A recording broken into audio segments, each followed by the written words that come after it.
بسم الله الرحمن الرحیم. الحمد لله رب العالمین و الصلاة و السلام علی سید الانبیاء و المرسلین و علی آله و صحبه اجمعین. بینندگان عزیز و گرامی در تاجیکستان، سلام الله علیکم و رحمت الله و برکاته. با هشتمین قسمت از برنامه تاجیکستان، دردها و آرزوها، در خدمت شما سروران گرامی هستیم. در این برنامه در مورد یکی از موضوعات مهم صحبت خواهیم کرد، در مورد فرار مغزها از تاجیکستان. قبل از اینکه به موضوع اصلی برنامه بپردازیم، من تقریبا ما 2 ماه برنامه داشتیم در مورد تاجیکستان و سبب اصلی ایجاد این برنامه ها وجود قوانین و صدور قوانین ضد اسلامی، ضد دینی و ضد مردمی در کشور اسلامی تاجیکستان بود که برای از بین بردن این نظام استبدادی و این قوانین ظالمانه ما این برنامه رو تهیه دیدیم بنا به درخواست برادران و خواهران عزیز تاجیکستان که من مختصری از این قوانینی که بر علیه اسلام در تاجیکستان وجود داره و تأثیراتی که این برنامه داشته و ردودی که بر علیه این برنامه از طرف کمیته دین تاجیکستان و دولت مردان تاجیکستان وجود داشته رو من خدمت شما عزیزان بیان می کنم. عمده مشکلات عزیزانمون در تاجیکستان، محدودیت جوانان برای تحصیل علوم دینی در خارج از کشور، صدور قانون منع حجاب و به تصویب رسیدن آن در سال 2015. البته این قضیه رو میان به نوع دیگری مردم رو فریب میدن که ما حجاب رو منع نکردیم، منتها ما باید حجاب عنعنوی و به اصطلاح حجاب تاجیکی داشته باشیم. ما در اسلام چیزی به اسم حجاب افغانی و ایرانی و تاجیکی نداریم، حجاب اسلامی داریم، حجابی که قرآن کریم و سنت رسول اکرم صلی الله علیه و سلم آن رو تصویب کرده.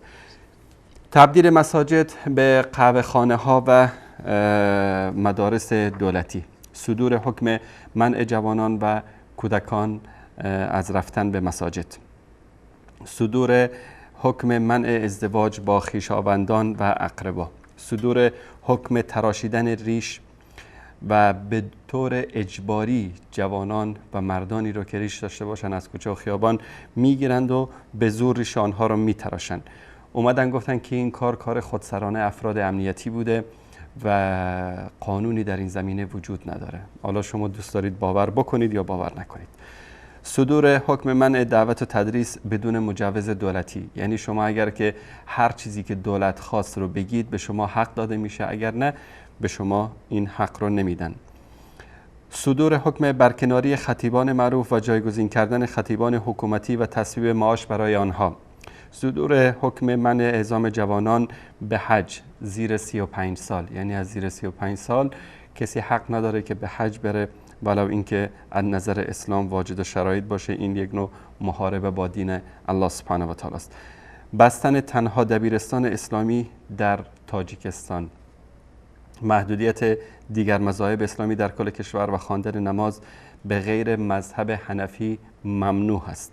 منع حجاب و نماز خواندن در اداره‌های شخصی و حکومتی، کارمندان دولتی حق ندارند که در هنگام کار در ادارات دولتی نماز بخوانند و نماز خواندن در ادارات دولتی ممنوع است. زندان کردن جوانان تحصیل کرده‌ای که از زاهدان از مدارس دینی اهل سنت در بلوچستان ایران و از پاکستان و سعودی و یمن و دیگر کشورها به تاجیکستان برگشتن و ایجاد محدودیت برای اونها، زندانی کردن، شکنجه کردن و تهمت هم که آماده است. مهری که ایران هم داره، حکومت تاجیکستان هم داره، دشمنان اسلام همیشه این مهر آماده دارن که یا تهمت وهابیت یا سلفیت یا حزب تحریر. مبارزه بر علیه علما و ملاهای تاجیک و شبکه‌های توحیدی در ماهواره‌های حکومتی با استفاده از نوارهای ضد اخلاقی و نوارهای جنسی. یک ملای بیچاره ای رو میارن، یک فیلمی درست میکنن و اینو پخش میکنن و او رو بدنام میکنن در نزد مردم. سعی در نابودی حزب نهضت اسلامی و فشار آوردن به اعضای آن تا حد مرگ و فرار مدیران و مسئولان این حزب به خارج از کشور، فشار شدید به دانش آموزان و متخرجان مدارس اهل سنت و فرار آنها به خارج از کشور. از همه جالبتر این است که رمضان رحیمزاده وزیر کارهای داخلی تاجیکستان از حکومت ایران، از امتای ایرانی خودش خواست که برای بستن شبکه جهانی وصال حق با حکومت تاجیکستان همکاری بکنن. یعنی این فرعون و این حکومت ظالم و دیکتاتوری در تاجیکستان هر گونه صدای حقی رو تحمل نمیکنه. ظالمان همیشه، مستبدان، فرعون منشان، نمرودهای زمان همیشه این روششون بوده که ساکت بکنید، خفه کنید، بکشید، زندان کنید، شکنجه بکنید، چون نمیتوانن مقابله بکنن. ما در اینجا نه موشک کروز داریم، نه بمب اتم داریم، نه هواپیمای F-16 و F-18 داریم، نه توپخانه داریم که قصر امام علی رحمانوف رو به گلوله ببندیم. ما کلمه و حرف داریم. از این حرفای ما میترسن، از حق میترسن و این روش ظالمین بود از زمان فرعون تا امروز. و از جمله کارهای دیگری که در تاجیکستان صورت می گرفت و هنوز هم متاسفانه ادامه داره، مبارزه با احکام اسلامی در تلویزیون‌های تاجیکستان است که با آوردن فیلسوف‌ها، عالم نماها و افرادی که از دین اطلاع ندارن، به طور نمونه پروفسوری است که به نام عادلوف، میارن این رو در تلویزیون تاجیکستان که از جمله فتاوا و حرفایی که ایشون داره که زن حق دارد که هنگام که شوهرش را در همخوابگی با زن دیگر ببیند شوهرش را طلاق بدهد. اگر که یک مردی در تاجیکستان حتی زن دوم بگیره، زن اولش حق داره که اونو طلاق بده. در نکاح شاهد حتمی است و در طلاق هم حتمی است، یعنی تغییر در قوانین اسلامی.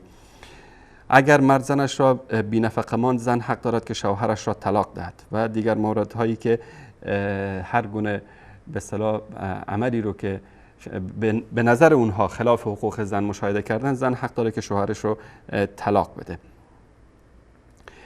افرادی رو به عنوان مشاور رئیس جمهور تعیین کردن که ملاهای ناآگاه، افراطی و انسانهایی که فقط هر قانون ضد اسلامی که در این حکومت تصویب بشه رو به اون رنگ و بوی شرعی بدن. مبارزه با نامهای اسلامی، نامهای اسلامی، نامهای عربی، نامهایی که اسماء پیامبر صلی الله علیه و سلم و اصحاب کرام و امهات المؤمنین و زنان صحابه بوده، اینها رو ممنوع کردن. در تاجیکستان کسی حق نداره که با این اسمها فرزندانش رو نامگذاری بکنه و اگر این کارو کرد در ثبت احوال این اسمها رو درج نمی کنن.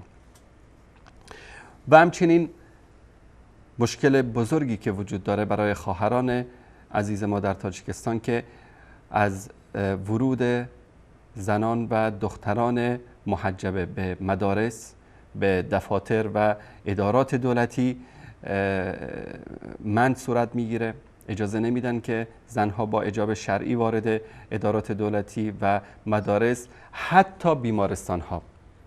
و حکایت یکی از برادرانمون که در یکی از این برنامه ها بیان نمودن که زن حامله ای رو که میخواست وضع حمل بکنه از ورود به زایشگاه مانع شدن تا اینکه حجابش رو از سرش برداره. شما تصور بکنید ظلم و ستمی که در این کشور وجود داره.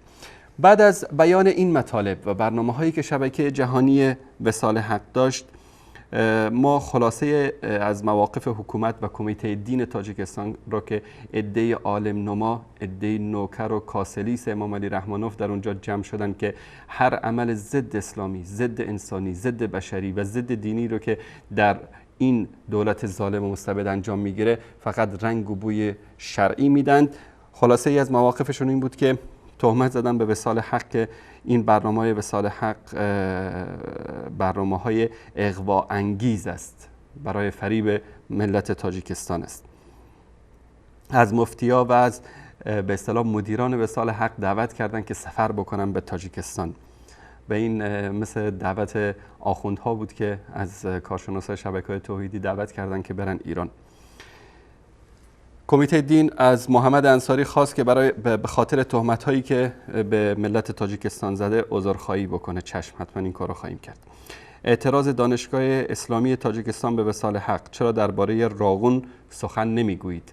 این همه مطالب را ما مطرح کردیم، زحمت کشیدن، بیانیه صادر کردن که در مورد راغون صحبت بکنه، که در مورد راغون هم صحبت کردیم که بیش از 1 میلیارد دلار جمع کردن، از لقمه نان سفره‌های ملت مسکین و غریب تاجیکستان پول جمع کردن که باید ناموس ملت رو بسازن، راغون رو بسازن، اما راغونی ساخته نشد. 1 میلیارد دلار رو جمع کردن. از این 1 میلیارد دلار امام علی رحمانوف و خاندانش و فرزندانش و دخترانش و همسرانش به عیاشی و به فساد، به شرابخوری و به 1001 جرم و جنایت مشغول هستند و ملت مظلوم تاجیکستان 3 ساعت در روز و 3 ساعت در شب برق دارن. برق تاجیکستان رو به پاکستان و به افغانستان میفروشن و پولهایی هم که از اون درک برای اینها میاد خرج میکنن در راه عیاشی و خوشگذرانی های خودشون. همچنین کمیته دین تاجیکستان به آیت الله مکارم شیرازی هم در مورد حرفای این آخوند شیعه بیانیه صادر کرد که آخوندهای شیعه به خاطر اینکه عقب نمانن از قافله و دستشون رو نشه و این همه جوانان تاجیک رو که فریب دادن و در قم مشغول تحصیل توهین و اهانت به اصحاب و به امهات المؤمنین هستند، به همین دلیل ایشون هم بیانیه صادر کردن که کمیته دین تاجیکستان، کار کمیته دین فقط بیانیه صادر کردنه. همچنین نشریه 8 صبح افغانستان در مورد برنامه‌های وصال حق مقاله‌ای نوشته بود که در آن نصایحی کرده بودند به رحمانوف که مرکز اسلامی تاجیکستان جوابیه‌ای به اینا صادر کرد. همچنین تهمت‌ها به وصال حق و روزنامه‌های طرفدار دولت هم تهمت‌های به شبکه جهانی وصال حق به خاطر این برنامه‌ها زدن، از جمله اینکه این شبکه به اصطلاح از طرف سرویس خاص ایالات متحده، اسرائیل و انگلستان سرمایه‌گذاری شده و به نشر عقاید سلفیت تحت پوشش عقیده اهل سنت تبلیغ می‌کند. این از جمله تهمت‌هایی بود که تاج نیوز و روزنامه نگاه و کمیته دین و سردمداران تاجیکستان زدن. و همچنین در باره خطر گروه‌های تکفیری و تهمت به وصال حق یک نوع ربط بین وصال حق و بین گروه‌های تکفیری که همیشه یک لولو خورخوره به اسم داعش ساختن که هر کسی رو که خوششون نیامد اون مرتبط میکنن به داعش. از طرف دیگر برنامه‌های وصال حق تاثیرهای خودش هم داشته، از جمله آغاز پرونده جنایی برای اجازتنامه‌های ریش توسط دادستان تاجیکستان. به بعضیا اجازتنامه ریش و حجاب داده بودن، صادر کرده بودن و در مقابل این اجازتنامه پول گرفته بودن. یعنی مملکت افتاده دست یک مشت دزدی که به هر بهانه باید از مردم پول بگیرن. یک اجازتنامه میدادن، عکس طرف روش بود، اجازتنامه داشتن ریش، در مقابل این اجازتنامه پول میگرفتن از مردم. و همچنین در مورد حجاب که بعد از برنامه‌های وصال حق پرونده جنایی برای این قضیه از طرف دادستان کل تاجیکستان باز شد. و همچنین طبق اطلاع دادستانی پرونده ماده 189 قسم 1 تا 5 سال زندان برای حرکت‌های پیش بینی شده است، یعنی کسی که حرکت‌های غیر قانونی انجام بده. ریش تراشیدن اجباری و حجاب در شهر دوشنبه و اطراف آن محدود شد. مشاهده می شود که در شهر جوانان ریشدار و خواهران با حجاب آزادانه سیر و گشت می کنند. این از اطلاعاتی است که ما از داخل داشتیم، از تاثیرات مثبتی که برنامه شبکه وصال حق داشته. فشار قدرت‌های خارج به حکومت برای محدودیت دینی و نبود آزادی باعث شد دوباره شبکه‌های اجتماعی باز شد. مدتی یوتیوب و شبکه‌های اجتماعی رو بسته بودند که بعد از فشارهای داخلی و خارجی این محدودیت‌ها برطرف شد. با وجود منع رفتن کودکان به مسجد، صف‌های کودکان در مساجد شهر دوشنبه مشاهده می شود. الحمدلله عده‌ای از برادران به ما اطلاع دادند که بعد از برنامه‌های وصال حق از ورود کودکان به مساجد مثل سابق جلوگیری نمی شود. حتی در مسجد جامع مرکز دوشنبه هم در نماز جمعه گذشته دوستان اطلاع دادند که تعداد نیروهای امنیتی که قبلا در اطراف مسجد بودند و از ورود کودکان به مسجد جلوگیری می‌کردن برای نماز جمعه خیلی کم شده است. جالب بود که بر اساس تأثیراتی که شبکه جهانی وصال حق داشته در تاجیکستان، وزیر کارهای داخلی یا وزیر کشور تاجیکستان از حکومت ایران و از وزارت کشور ایران درخواست کرده که شبکه وصال حق رو کمک بکنن که ببندن. ما قبلا جواب ایشون رو دادیم که کل اگر طبیب بودی سر خود دوا نمودی. همچنین آشکار شدن نقاب تشیع در تاجیکستان بعد از ویژه برنامه‌ای که در مورد خطر تشیع در تاجیکستان داشتیم که الحمدلله تعداد زیادی از عزیزان تاجیک این خطر رو آگاه شدن در موردش و چهره‌های کثیف شیعه زده های تاجیک رو شناختن. یکی از دستاوردهای مهمی که برنامه‌های شبکه جهانی وصال حق داشتیم که کار و تبلیغاتی که شیعه در تاجیکستان انجام میداد از طرف حکومت ایران زیر نام حنفیت و زیر نام برادری و اخوت و همزبانی و همخونی و غیره، الحمدلله این چهره کثیف و این نقاب دروغین این مدعیان دروغین وحدت الحمدلله توسط برنامه شبکه جهانی وصال حق در تاجیکستان کشف شد. یکی از مطالب دیگری که من خدمت شما عزیزان نشون بدم این مطلبی است که در islamnews.tj اومده. احمد جان اگر این مطلب رو نشون بدی. من به نکات عمده‌ای که در این مطلب اومده اشاره میکنم که در شروع در مورد خطر گروه‌های تکفیری صحبت میکنن که گروه‌های تکفیری و افراطی اینا هدفشون ناآرامی است، خرابکاری، تجاوز به جان و مال انسان هاست و از بین بردن تمدن و آثار باستانی. این مطلب در شروع این رو آوردن فقط به خاطر اینکه یک نوع خوف و هراس ایجاد بکنن که بله گروه‌های سلفی و تکفیری و اینها هدفشون این مطالب هست که ناآرامی کردن و نمیدونم کشتن و بستن و خوردن. همین کاری که آقای رحمانوف داره در تاجیکستان انجام میده این مگه چی است؟ مگر ایشون کسی رو نمیکشه، کسی رو زندان نمیکنه، کسی رو اذیت نمیکنه، کسی رو شکنجه نمیکنه، به حقوق مردم مظلوم تاجیکستان تجاوز نمیکنه؟ این مطالب خیلی کارهایشون کارهای انسان دوستانه و کارهای بشر دوستانه و کارهای اسلامی است، اما اینکه ما منبری قرار دادیم برای ملت مظلوم تاجیکستان که از حقوق خود دفاع بکنن، این رو میخوان ربط بدن به داعش و نمیدونم به گروههای افراطی و تروریستی. احمد جان اگر نشون بدید در ادامه این مقاله میاد اینجا در مورد شبکه وصال حق. نکات عمده‌ای که در این مطلب اومده میگه که این برنامه‌های این شبکه‌ها هم برای شیعه و هم برای سنی خطرناک است و میگه که متاسفانه اکثریت علما و به اصطلاح دانشمندان جهان اسلام تماشای برنامه‌های نفاق افکنانه شبکه‌ها رو ممنوع کردن، مردود و حرام اعلان کردن. البته منظور ایشون از این علمایی که دیدن شبکه‌های توحیدی رو ممنوع اعلان کردن همون کمیته دین خودشون از سلیمان دولتوف و به اصطلاح سید مکرم به علاوه آیت الله مکارم شیرازی، آیت الله حسینی قزوینی و آخوندهای شیعه ایران که اینا دستشون همه در یک کاسه است و شبکه وصال حق حقایق رو آشکار میکنه و چهره واقعی این منافقین رو نشون میده. به خاطر همین این علمای بزرگوار جهان اسلام گفتن که نگاه کردن به شبکه جهانی وصال حق ممنوع است. در ادامه این مطلب میخونیم که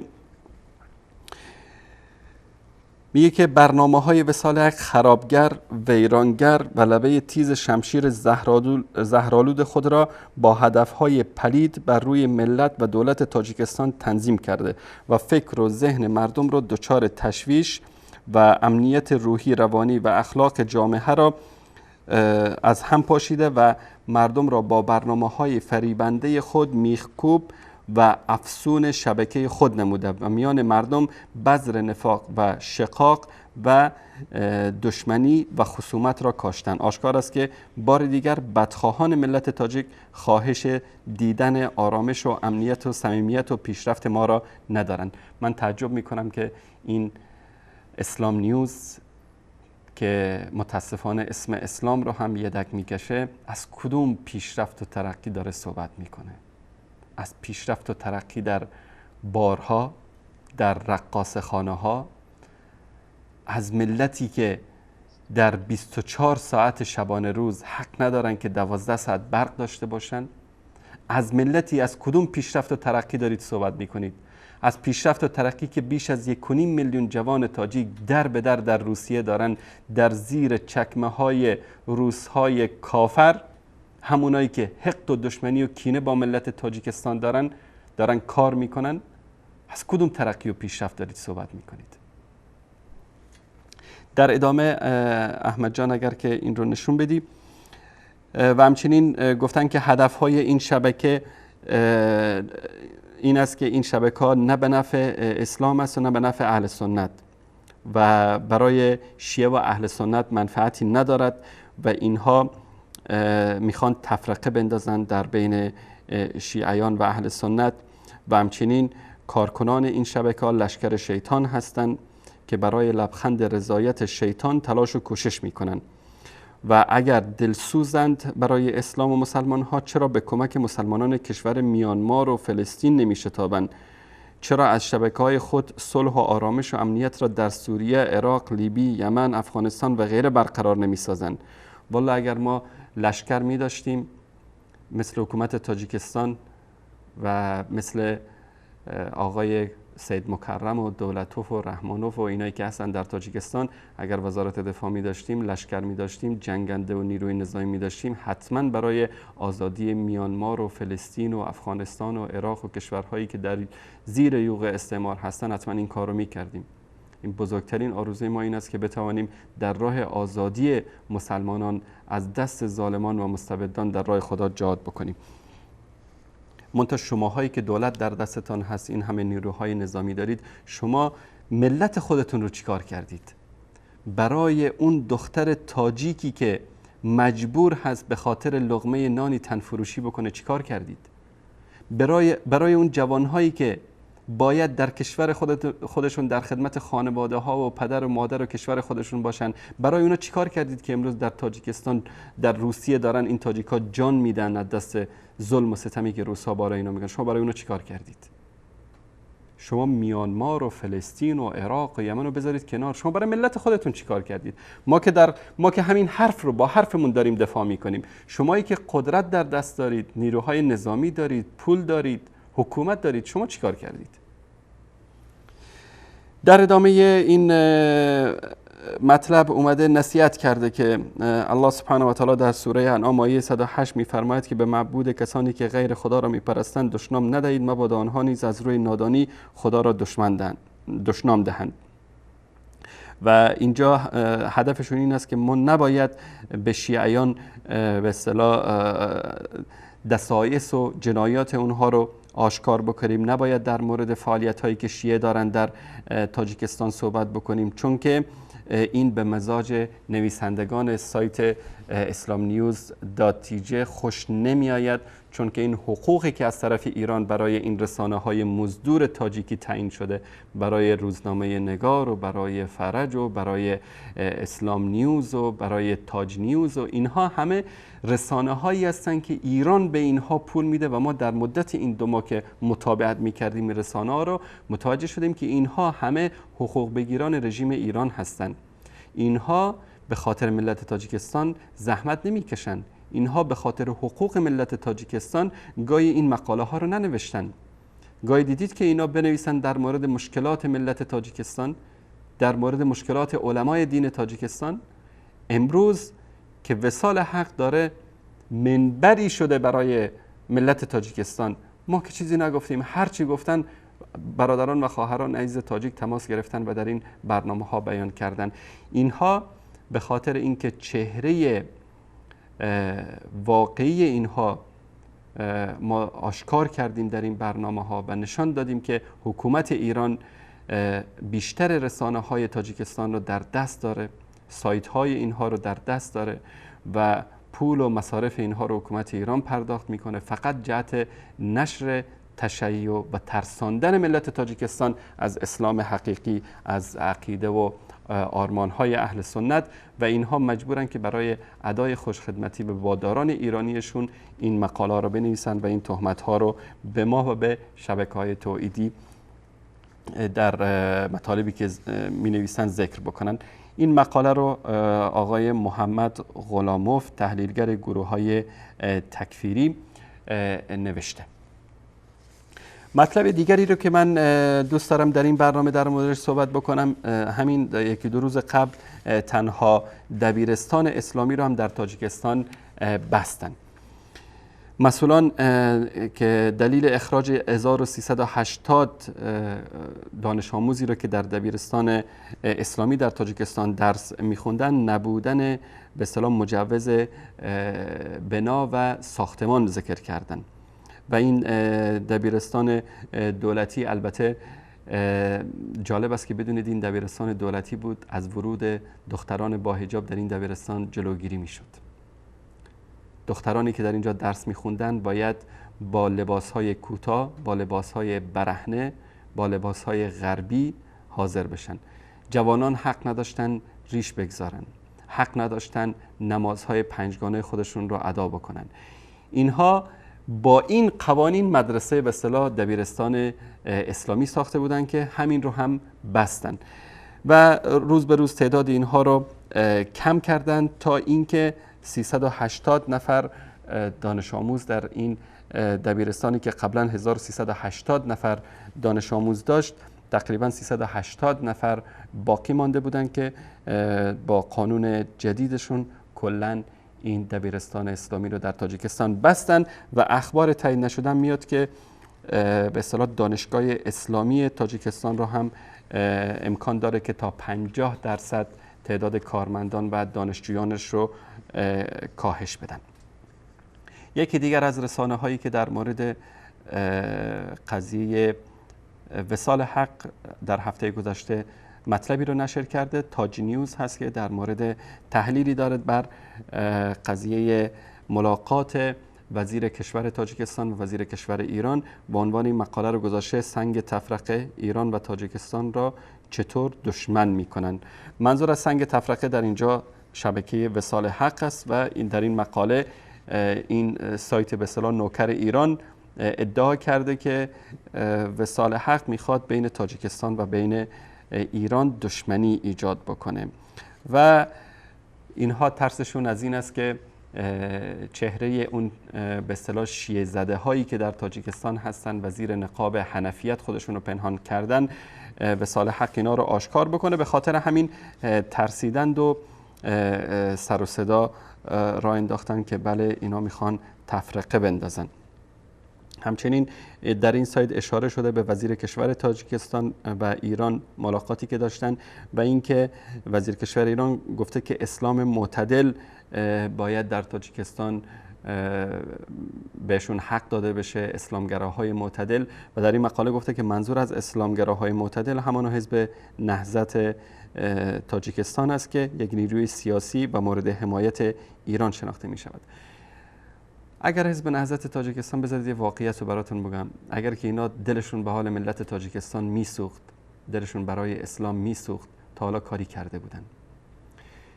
من متاسف هستم که باید بگم که حزب نهضت و سردمداران حزب نهضت اینها دلشون برای جیب خودشون میسوزه، دلشون برای قدرت میسوزه، به خاطر همون قدرتی که دیروز ملت مسلمان تاجیکستان رو به امام علی رحمانو فروختن و به خاطر همون قدرت و پولی که دیروز مبادی و اساسات حزب رو و اسلام رو زیر پا گذاشتن، به خاطر 4 لقمه نان، به خاطر چند سامانی، به خاطر یک منصب حق و حقیقت رو زیر پا گذاشتن. نصف حزب رو به ایران فروختن، نصف دیگر رو به امام علی رحمانو فروختن و امروز شما منتظر این حزب‌ها و این گروه‌ها نباشید ملت تاجیکستان که به شما سودی برسانن. اینها کسانی هستند که تاریخ ثابت کرد، این 20 چند سالی که گذشت ثابت کرد که اینا دلشون به حال شما نمیسوزه. امروز ببینید که پراکنده شدن، در کشورهای مختلف رفتن. همینایی که دیروز داد میزدن که ما صلح حدیبیه کردیم با حکومت تاجیکستان، کجا هستن امروز؟ رسول الله اگر صلح حدیبیه کرد در مدینه برای فتح مکه آمادگی گرفت. شما صلح کردید با حکومت، برای خاری و زبونی و ذلت آمادگی گرفتید. امروز اگر چادر خواهران تاجیک ما را از سرشون بر می‌دارن، اگر ریش برادران تاجیک ما را میتراشن، اگر امروز به مقدسات اسلام توهین میکنن، رهبران حزب نهضت مسئول هستند. شما هم به آرمان‌های حزبتان خیانت کردید، هم به خون پاک اون شهدایی که به خاطر استقلال و آزادی تاجیکستان ریخته بود خیانت کردید. و ملت تاجیکستان و مسلمانان جهان شما رو نمیبخشن.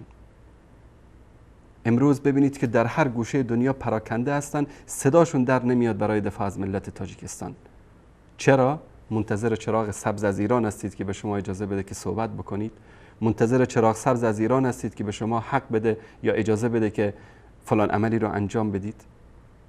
کسی که به ملتش خیانت بکنه، این انسان هیچ عزت و شرفی نخواهد داشت. و دیدیم سرنوشت حزب‌ها و گروه‌هایی که به ملتشان خیانت کردن، سرنوشت حزب‌ها و گروه‌هایی که خودشون رو به بیگانه فروختن، اونم بیگانه‌ای مثل ایران که هدفش بدبختی و ذلت و دربدری تاجیکستان است. این خلاصه ای از این مطلب بود. جالب است که در این احمد جان اگر نشان بدید در این قسمت از این روزنامه آورده که این به اصطلاح وصال حق رو برای تفرقه افکنی سازمان‌های استخباراتی و به اصطلاح آمریکا و اسرائیل و بریتانیا و کشورهای عربی آوردن که در میان تاجیک‌ها اختلاف بندازه. یک موضوع دیگری که یکی از عزیزان تاجیک ایمیلی برای من فرستادن که من در پایان ذکر این مطالب لازم دونستم که اینجا برایتون بگم که ایشون نوشتن که اگر شما در مورد شخصیت هایی که در تاجیکستان متهم به تشیع هستند صحبت نکنید، ما در مورد وصال حق و شبکه شما میگیم که اینها طرفداری از شیعه میکنن و در بقیه شبکه‌های توحیدی این مطلب رو ذکر خواهیم کرد. اینها به اصطلاح اگر که در بهترین شرایط ما در مورد اینها حسن ظن هم داشته باشیم، اینا انسان‌هایی هستن که راه رو گم کردن و نمیدونن که چی کار باید بکنن و میخوان ما رو به مسائل جانبی سرگرم بکنن که الحمدلله شبکه جهانی وصال حق میدونه که باید چی کار بکنه. مطلبی که امروز میخوایم خدمت شما بزرگواران بیان بکنیم در مورد فرار مغز هاست. فرار مغزها به پدیده از مهاجرت گسترده تحصیل کرده ها، دانشگاهیان و متخصصان یک کشور گفته میشه که در اصطلاح بهش میگن فرار مغزها. همچنین به فرار و یا مهاجرت متخصصان برجسته و کلیه افرادی که دارای تحصیلات عالی در یک کشور باشند فرار مغزها میگن. علت فرار مغزها چیست؟ اولا سلب آزادی و تفکر و بیان. در کشوری که شما حق نداشته باشید فکر بکنید، حق نداشته باشید اظهار رأی بکنید، در اون کشور انسان‌هایی که دارای فکر و اندیشه هستند اینها نمیتونن تحمل بکنن. شاید بشه اینها رو زندان کرد، اما فکر یک انسان رو نمیشه زندان کرد. شما جسدش رو زندان میکنید. اگر زندان کردن، اگر شکنجه کردن نتیجه میداد، در این همه کشورهایی که این همه زندانها تواقیت ساختن نتیجه میداد. شما جسد طرف رو زندان میکنید، فکرش رو نمیتونید زندان بکنید. نداشتن امنیت شغلی و تامین اجتماعی، نداشتن امکانات آموزشی و علمی مناسب و پیشرفته، نداشتن امکانات ثبت اختراعات و کمک نکردن دولت به مکتشفین و مخترعینی که می توانند کشور رو به سوی ترقی و پیشرفت ببرند. فرهنگ کاری ناکارآمد، عدم تعادل درآمد و هزینه، نبود آزادی فردی و اجتماعی و مسائل طبقاتی. می‌بینیم که امروز در تاجیکستان هر تاجری که اگر 4 سامانی پیدا کرد و کارخانه ای ساخت، یا دختر رئیس جمهور میاد ازش غصب میکنه، یا پسرش یا دامادش یا پسرعموش. خلاصه یکی از این حکومتدارا میان و به زور ازش میگیرن. اگر به زور داد خوب، اگر نداد یک تهمتی بهش میزنن و یک قضیه براش درست میکنن، گوشه زندان 20-25 سال بعد بشینه و آب سرد بخوره. بی‌عدالتی و بی‌قانونی، وساطت و پارتی بازی، جایگزینی روابط به جای تخصص و نبود امید به پیشرفت و ترقی بر اساس نبوغ و تخصص، وجود سیاست‌ها، قوانین و برنامه‌های غلط در بسیاری از شؤون، عدم دلسوزی برخی از دولتمردان و مدیران کشور و نبود اهتمام جدی برای تصحیح اشتباهات مدیران، افزایش فاصله طبقاتی، ظهور طبقه نوسرمایه‌داران وابسته به حکومت و مدیران نظام و آقازاده‌ها و به تبع آن احساس تکرار این مشکل که در تاجیکستان مشاهد است که میبینیم خیلی از آقازاده‌های جناب رحمانوف میلیاردها دلار دارند و ملت تاجیکستان در فقر و بدبختی زندگی میکنند. عقب ماندگی قوانین اقتصادی، کار، تجارت، بیمه، بانک و غیره، احساس ناامنی سیاسی، وجود تنش‌های فراوان میان مدیران و نهادهای نظام که تشویش ذهنی و نهادینه نشدن رقابت سیاسی سالم را به دنبال دارد. چی چیزا تشویق میکنه که مردم از یک کشوری یا متخصصان یا دانشمندان یک کشوری مهاجر بشن؟ وقتی که به بیرون نگاه میکنن، به کشورهای دیگه نگاه میکنن، میبینن که تعادلی در هزینه و درآمد وجود داره، فرصت‌های شغلی مناسبی براشون در اونجا دستیاب است، رفاه اقتصادی، وجود امکانات برای ادامه تحصیل، وجود فرصت‌های شغلی و عدم تبعیض در استخدام، آزادی سیاسی و اجتماعی، مهاجرت و تشویق اقوام و دوستان. یکی میره مثلا در روسیه یک $4 بیشتر پول به دست میاره، زنگ میزنه پسرعمو و پسردایی و قوم و خویش هم دعوت میکنه که بیان. آسیب‌هایی که فرار مغزها در یک کشور مثلا در تاجیکستان به دنبال خواهد داشت، خالی شدن کشور از نخبه‌ها، مخترعین و دانشمندان، عقب افتادگی کشور از لحاظ علم، فن، فناوری و صنعت، خروج ژن‌های نخبه و تکثیر ژن‌ها در کشورهای دیگر، کشورهایی که میزبان این مغزها هستند، فقیر شدن کشور و وابسته تر شدن به جوامع پیشرفته، افزایش بیکاری در کشور، کاهش نیروهای علمی، فکری، فرهنگی و واگذار کردن امور مهم کشور به افرادی که توانایی کمتر و پایین‌تر دارند. دوستان عزیز، در مورد فرار مغزها تاجیکستان کلیپی را آماده کردن همکاران تاجیک ما که این کلیپ رو با هم می‌بینیم و بعد از اون انشاءالله در خدمت شما عزیزان خواهیم بود و نظرات شما را در مورد موضوع برنامه خواهیم شنید. با ما همراه باشید.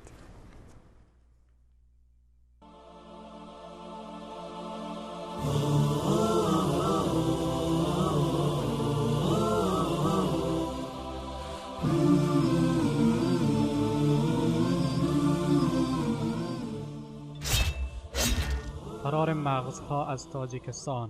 پدیده فرار مغزها یا مجبوراً ترک وطن کردن متخصصین ورزیده در بخش‌های مختلف امروز به یک فاجعه ملی تبدیل شده است. وضعیت ناگوار اجتماعی، اقتصادی و امنیتی کشور سبب شده است که همه ساله صدها نفر ترک وطن کرده و ده‌ها تن دیگر در تلاشند تا راهی پیدا کرده وطن را ترک کنند و متخصصان و کارشناسان ورزیده زیادی هستند که ترک وظیفه و تخصص کرده به تجارت یا به مهاجرت کاری سفر کرده اند.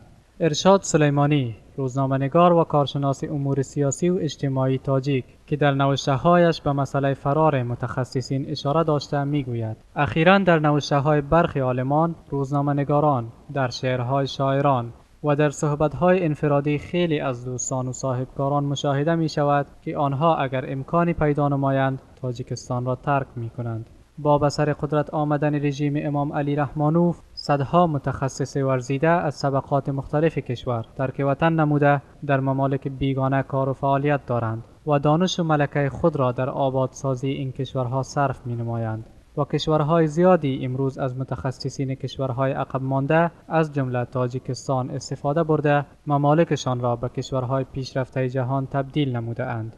بیرون رفتن متخصصین ورزیده باعث شده است که دولت و کشور با بحران کادری و تخصصی مواجه شده، افراد نالایق و بیسواد با رشوه و خویشتباری پست‌های کلیدی کشور را صاحب شده، کشور را به ورطه هلاکت بیفکنند.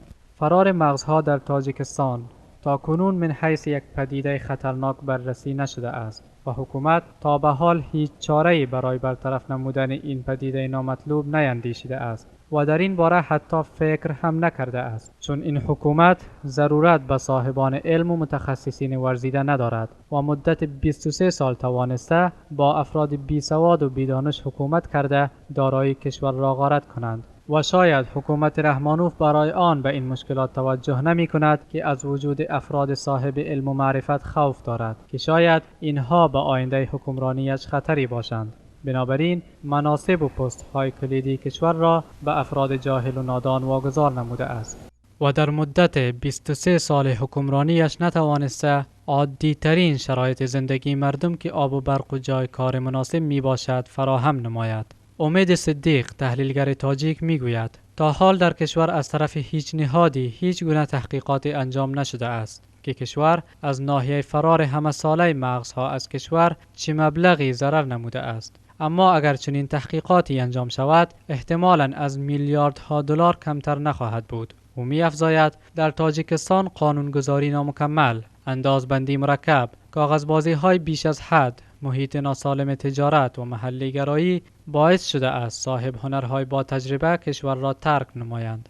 سازمان آلمانی موسوم به گیز با نشر یک گزارشی در مورد رشد تاجیکستان در سال 2014 میلادی فرار مغزها را مایه نگرانی دانسته است. بنا به گزارش این سازمان، میانگین فرار مغزها از تاجیکستان 6 نفر از میان 10 تن می باشد. این گزارش تأکید می کند که از تاجیکستان نه تنها مهاجران کاری بلکه متخصصان خوب و ورزیده نیز خارج می شوند که به شمول روسیه به کشورهای اروپا و آمریکا و غیره هجرت می کنند.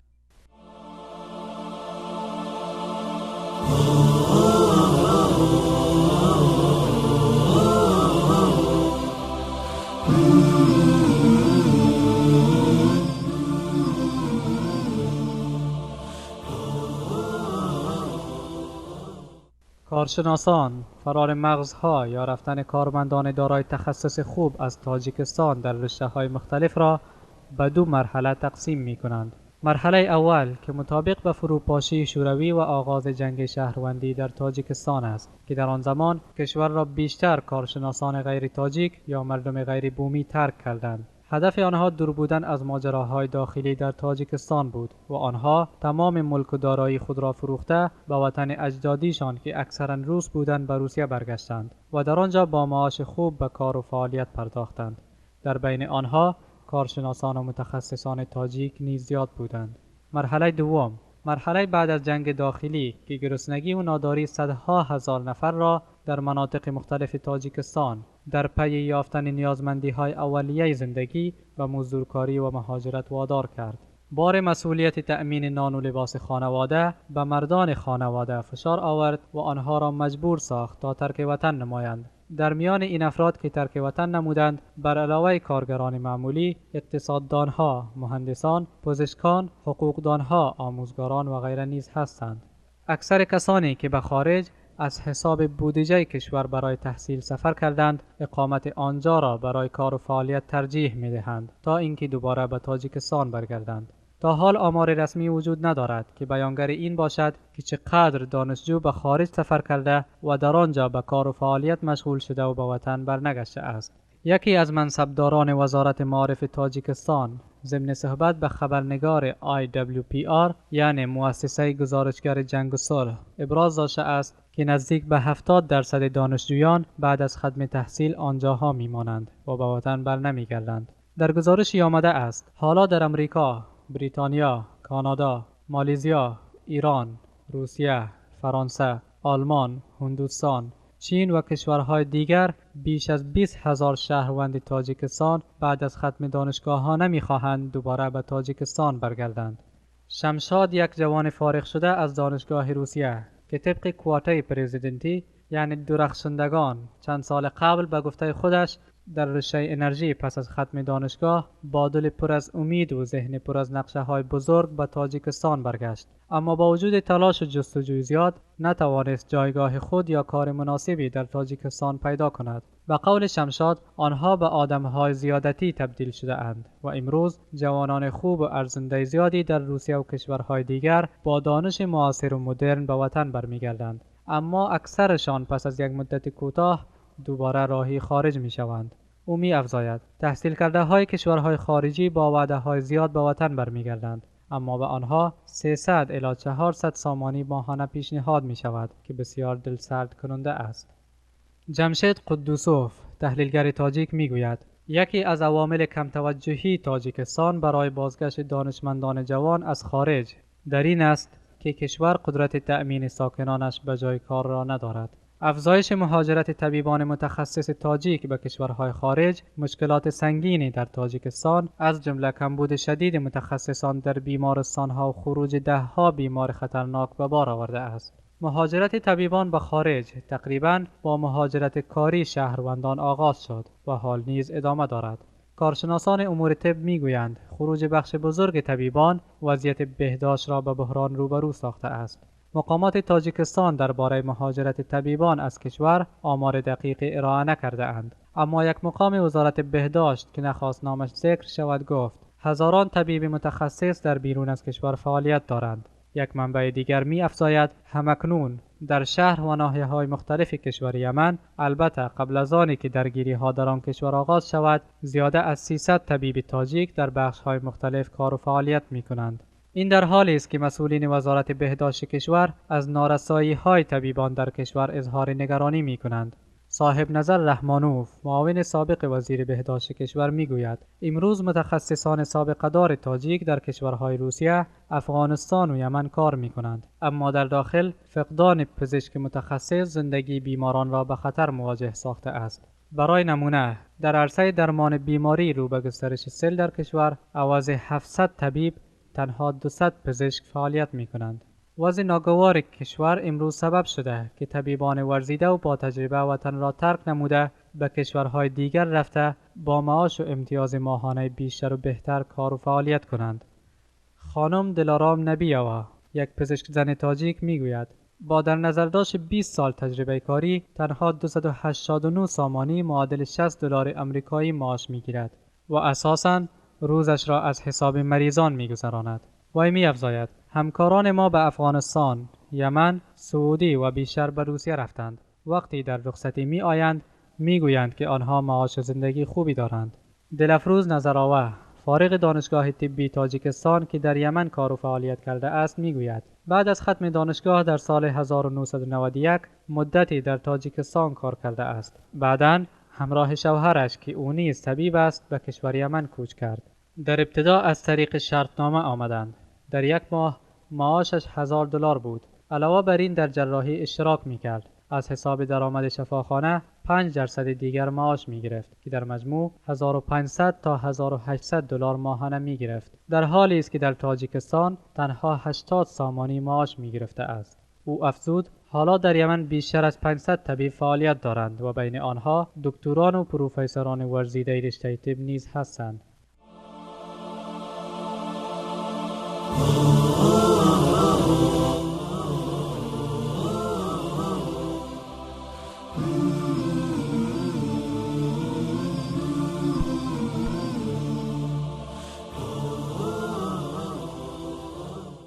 حالا باید به این سوال جواب دریابیم که چی باعث شده که متخصصین ورزیده کشور را ترک می کنند. کارشناسان عوامل زیادی را سبب فرار متخصصین از کشور می دانند. از جمله فضای بد معیشت، سطح پست زندگی و کم بودن مزد کار از عوامل اساسی بیرون رفتن متخصصین ورزیده از کشور می باشد. حکومت تاجیکستان در مدت 23 سال حکمرانی نتوانسته مشکلات عمده کشور را حل نماید. معاشی که حکومت برای کارگران می دهد نظر با نرخ و نوای محصولات گران بسیار کم و ناچیز است. میانگین معاش یک استاد مکتب متوسطه و دانشگاه حدود 600 تا 700 سامانی معادل 120 الی $150 می باشد که بسیار ناچیز می باشد. در این صورت معلم بیچاره از دو یکی را انتخاب می کند: یا ترک وطن نموده کشور دیگری را اختیار کند تا مشکلات خود و خانواده اش را حل نماید، و یا در کشور می ماند و با گرفتن رشوه از محصلان و دانش آموزان روز می گذراند که متاسفانه امروز هر دو حالت قابل مشاهده است. این حالت نه فقط در ناحیه معارف است بلکه تمام بخش‌ها به این مشکلات مواجه هستند. لذا متخصصان این بخش‌های مختلف کوشش می‌کنند که به خارج سفر کنند یا کسانی که در خارج تحصیل کرده اند به وطن برنگردند. ظفر ایشانوف، دانشجوی دانشگاه تکنولوژی مالزیا میگوید سال گذشته یعنی 2013 با شرایط کار مهندسان شرکت برق تاجیک آشنا شدم و فهمیدم که کارگران معاش ناچیز میگیرند که آن را هم مدت 3 ماه نگرفته اند. او افزود برگشتن به اینجا برای من هیچ سودی ندارد، برای اینکه اینجا شخصی را بر اساس دانش و مهارتش با معاش خوب تأمین کردن مشکل است. البته تقاعد به اصطلاح کریشه یعنی پشتیبان ضرور است. با حساب من معاش قانونی که دولت میدهد برای زندگی کفایت نمی کند. از این رو متخصصان مجبورند به رشوت دست زنند. اما من میخواهم با راه حلال پول یابم و زندگیم را پیش برم. یکی دیگر از عواملی که متخصصین مجبور هستند وطن را ترک کنند فضای ناسالم سیاسی کشور است. حکومت فعلی از یک خانواده و یک محل تشکیل شده است و تمام مقامات کلیدی کشور در دست همین مافیای خانواده قرار دارد. و مشکل است که یک نفر غیر از این خانواده و محل هرچند متخصص ورزیده باشد در جای مناسب ایفای وظیفه کند. حکومت هر فرد صاحب تجربه و دانشمند را دشمن خود می‌داند و با هر راه او را از صحنه سیاست دور ساخته مجبور می‌سازد تا ترک وطن کند. حکومت تاجیکستان به جای آنکه مشکلات موجوده کشور را حل نماید و با فراهم ساختن فضای مناسب برای متخصصان و دانشمندان ورزیده از فرار مغزها جلوگیری نماید، دست به ناموس و دین مقدسات ملت مسلمان تاجیک دراز نموده، شب و روز در پی فشار و تعقیب و سیاه نمودن مسلمانان کشور زده و چنین وانمود می‌کند که گویا تمام مشکلات مردم حل و فصل شده است و حکومت دیگر کاری جز تنظیم امور دینی مردم مانند ریش و حجاب و نماز و روزه و غیره ندارد. اگر فردی یا گروهی از عملکرد ابلهانه و ناکامی حکومت حرفی زند، سنگ ملامت را بر پیشانیش میزنند و او را خائن ملت و تفرقه انداز معرفی کرده سالهای جنگ شهروندی را به خاطر میارند و با این میخواهند مردم را بترسانند که شما با این کارتان سبب جنگ و فتنه میشوید که با این سخنان بی‌معنا مدت 23 سال گوش مردم را با آن کر کرده اند. و این همه نشان دهنده آن است که حکومت فعلی در برطرف کردن مشکلات موجوده کشور ناتوان است و با هنگامه سازی و خطر تراشی می‌خواهد توجه مردم را به طرف دیگر مبذول دارد تا ناکامی و رسوایی رهبران خیش را بپوشاند. اما امروز مردم بیدار هستند و از مکر حیله این مکاران با خبرند و دیگر گول و فریب آنها را نخواهند خورد. حالا برای برطرف کردن این پدیده شوم چی باید کرد؟ از حکومت دیگر هیچ توقع و انتظاری نیست و چنانی که گفته شد در این مسئله حتی فکری هم نکرده و این را همچون پدیده منفی و خطرزا تلقی نکرده اند. امید از مردم شریف کشور و شخصیت‌های وطن دوست و حزب و حرکت‌های مردمی است که در این مسئله بسیار هم خطرناک جدی بیاندیشند تا از فرار مغزها از کشور جلوگیری شود و باید کوشش به خرج دهند تا این حکومت ناکام و نااهل را وادار سازند تا به حل مشکلات حاد روز اقدام ورزد یا آنها را متقاعد سازند که در حقیقت نتوانستند کشور را اداره کنند. و هرچی تا امروز دزدیدید و چپاول کردید خاتمه دهید و زمام امور کشور را به کسانی واگذارید که توانند کشور را از این ورطه فلاکت بار نجات دهند و از فرار مغزها و بازوان آینده ساز جلوگیری کنند تا آنها به جای آبادسازی کشورهای بیگانه کشور عزیزمان را آباد ساخته از دربدری و سراسانی و سرگردانی در کشورهای بیگانه نجات یابند. علامه اقبال لاهوری چی خوب گفته است: خدا آن ملتی را سروری داد که تقدیرش به دست خویش بنوشت و آن ملت سروکاری ندارد که دهقانش برای دیگران کشت.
با سلامی دوباره خدمت بینندگان عزیز و گرامی.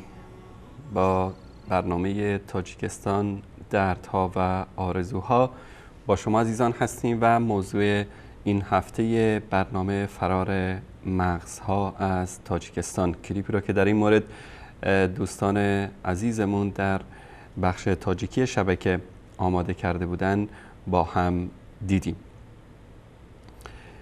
از همین لحظه به بعد هم از طریق اسکایپ وصال حق و هم از طریق شماره تلفن برنامه تماس‌های شما عزیزان را خواهیم داشت و همچنین در ضمن تماس‌ها بعضی از عزیزانی که دوست دارند در مورد موضوع برنامه صحبت بکنن رو از عزیزان تاجیک با خودمون در این برنامه خواهیم داشت و همچنین از طریق ایمیل live@vesalfa.tv شما عزیزان میتونید نظراتتون و پیشنهاداتتون و مطالبی رو که دوست دارید به سمع بینندگان عزیزمون در تاجیکستان برسانید. در طول برنامه انشالله از طریق ایمیل live@vesalfa.tv هم عزیزانمون میتونند تماس بگیرن و شماره تلفن برنامه رو احمد جان زیرنویس کرده، کارگردان محترم برنامه، و همچنین از طریق اسکایپ هم تماس‌های شما عزیزان رو خواهیم گرفت. از طریق اسکایپی که از عزیزان رو میگیریم. بله سلام علیکم، بفرمایید. الو. الو. بله سلام علیکم، بفرمایید برادر عزیز. سلام علیکم و رحمت الله و برکاته. علیکم السلام و رحمت الله و برکاته. خودتون رو معرفی بکنید، از کجا تماس میگیرید؟ استاد محمد انصاری، بنده به اسم عبدالله با شما میخوام صحبت بکنم، اگرچه اسم واقعی من نیست. مشکل نیست. آقا عبدالله برادر عزیز بفرمایید، صدای شما داره به طور زنده پخش میشه، درد دلتون رو و مطلبی رو که دارید ارائه بدید. من اولا بهر برادران و خواهران مسلمان تاجیکستان، اون خواهران مسلمانانی که زیر بار تنقید و زیر تهمت و فشار و تعقیب این ظالمان قرار دارند، اولا تسلیت خود را عرض می‌دارم و برای شما برادر عزیز و گرامی که این برنامه را برای این ملت تاجیک که داخل قلب آنها را با زنجیر بسته‌اند، برای این ملت این برنامه را گشادید. از خداوند منان برای شما دعای خیر میکنم. اگرچه اینجا صدای من داره میلرزه ولی بنده یک چند نکته را میخوام عرض بکنم. اگرچه بعضی صحبت‌های بنده به این برنامه شاید رفت به این موضوع رفت نداشته باشد، کمی وقت اگر مشکلی نباشد بفرمایید. البته سعی کنید کمی مختصرتر بیان بکنید چون عزیزان زیادی پشت خط هستن، دوست داریم صدای تعداد زیادی رو بشنویم امروز انشالله. انشالله رحمان. اولین چیزی که بنده میخواهم عرض بکنم، این اختلاف خود حاکم اسلام و ملت متدین تاجیک ساختن، اولین اختلاف همون صلحی بود که حکومت این انقلابیون فریب داد. البته با اون خاطر اون برادران، اینها هم برادران ما، ملت ما هستن، اونها هم که امروز به خاک هستن برادران ما بودن. ما با اون امید صلح با شما کردیم، شما این را آگاه باشید. اگر چه اون نکست ولی اون دوستان خدا امید برای شما صلح کردن که این ملت را با یک جایگی آباد بسازید، حق این ملت را نخورید و مال این ملت را به دزدی نبرید. اما امروز به اون پیمان، در اون پیمان صلح نوشته شده بود خدا لعنت کند هر آن کسی را که بعد صلح شخصانی که در جنگ شهروند اشتراک کردن دوباره به مرزی سیاست و مرزی لعن و تکفیر و یعنی قتل و کشتار میارن و خداوند اینها را. اون در زیر صلح بود که جناب پرزیدنت مملکت امضا گذاشته بود، سردار مخالفین تاجیکستان امضا داشته بود. هدف بنده از این مسئله این است که ما حداقل با اون سازشنامه که امروز 10 روز بعد ما جشن وحدت ملی داریم در تاجیکستان، اما اون شخصانی که جانهای خود نثار کردن امروز فشار تحمیل میشن. دومی برادر عزیز، شما یک نکته خوبی پیش از برنامه درس کردید برای حزب نهضت اسلامی تاجیکستان. گفتید این سخن شما تا یک 50% حقیقت دارد.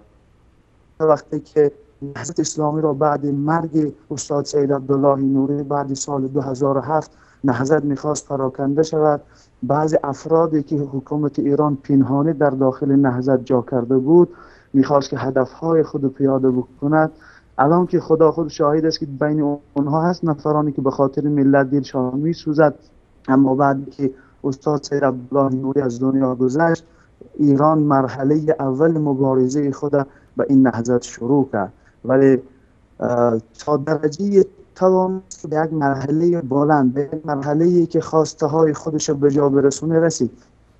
سال 2015 حکومت امیدش را از محی الدین کبیری کند، زیرا که دید که محی الدین کبیری به اون رقص ایران نمی رقصد. اون یک شخص خودش ثروتمند بود و به پول ایران نیاز نداشت و حکومت این را درک کرد و از کبیری رو به این خاطر حکومت درک کرد که ایران و خصوصا از سردار حزب نهضت اسلامی تاجیکستان محی الدین کبیری که روگردان هست، انتخابات را اونها را حتی در انتخابات از حزب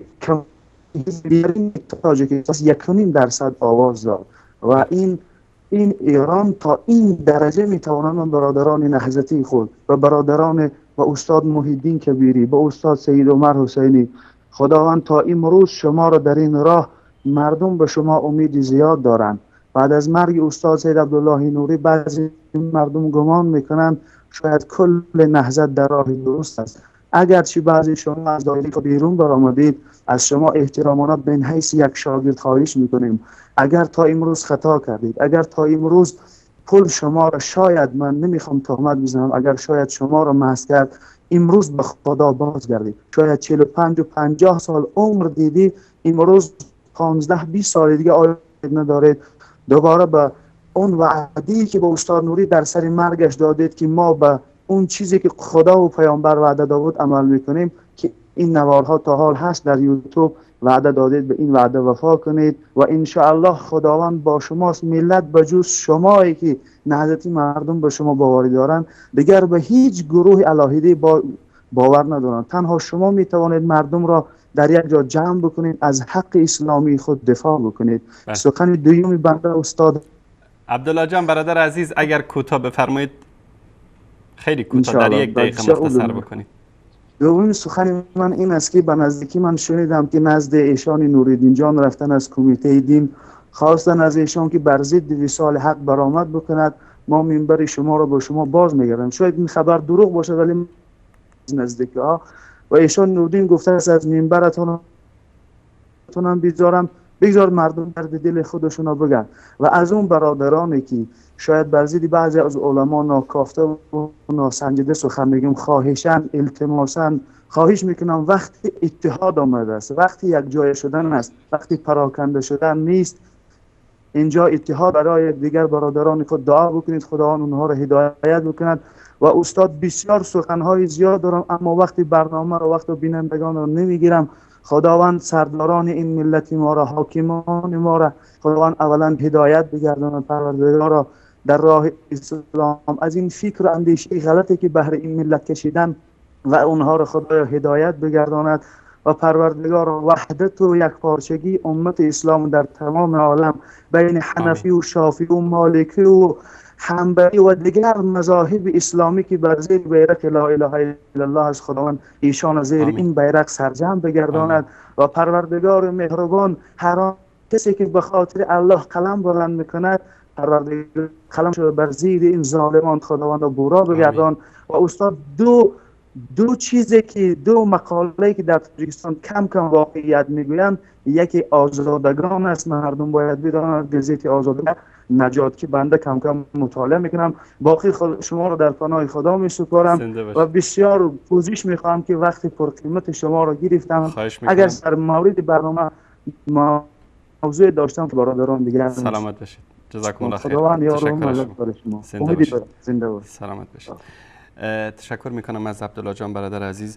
من یک نکته رو اینجا بگم خدمت شما و بینندگان عزیز که شما فرمودید که بعد از وفات استاد عبدالله نوری رحمت الله علیه مرحله اول برنامه‌های ایران شروع شد بر علیه حزب نهضت یا در تاجیکستان.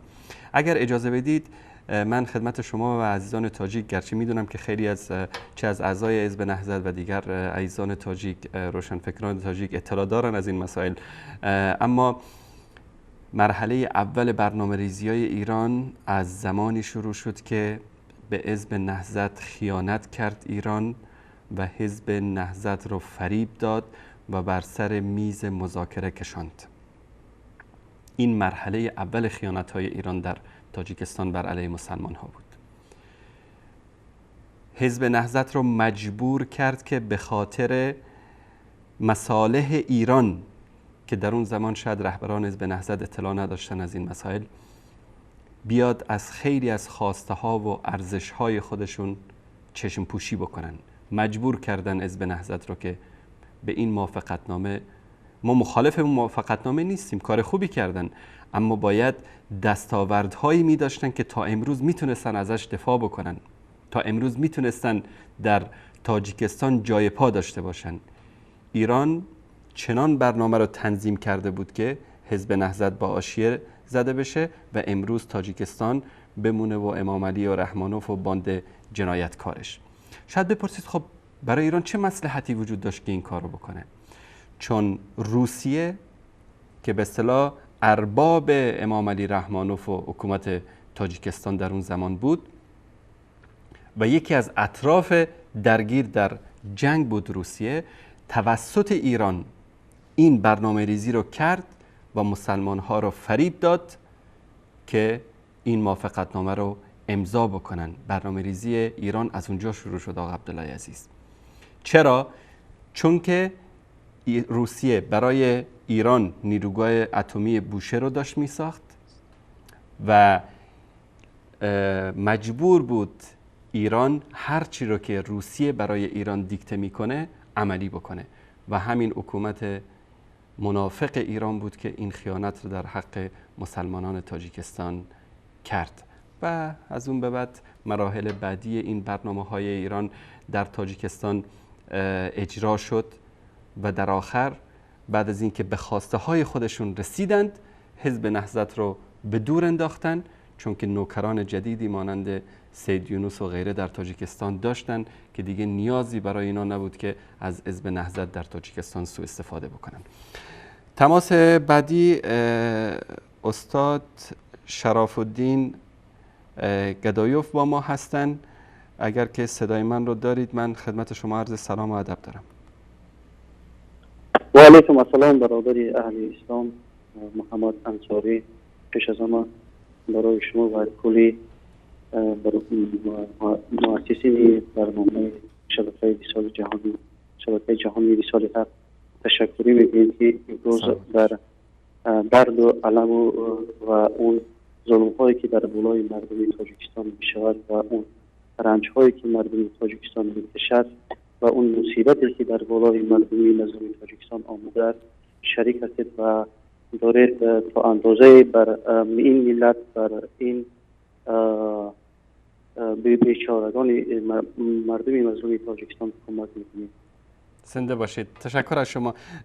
برادر عزیز، ما در مورد فرار مغزها از تاجیکستان صحبت کردیم و طوری که شما در خارج از تاجیکستان زندگی می کنید شاید بشناسید تعداد زیادی از علما، مهندسین و پزشکان تاجیک و متخصصین تاجیک که به خاطر ظلم و ستمی که بر علیه این ملت میشه اینا مجبور شدن که مهاجر بشن در کشورهای مختلف. ضرر فرار مغزها از تاجیکستان و فرار این افراد رو شما چگونه ارزیابی میکنید؟ تشکر زیاد برادر عزیز.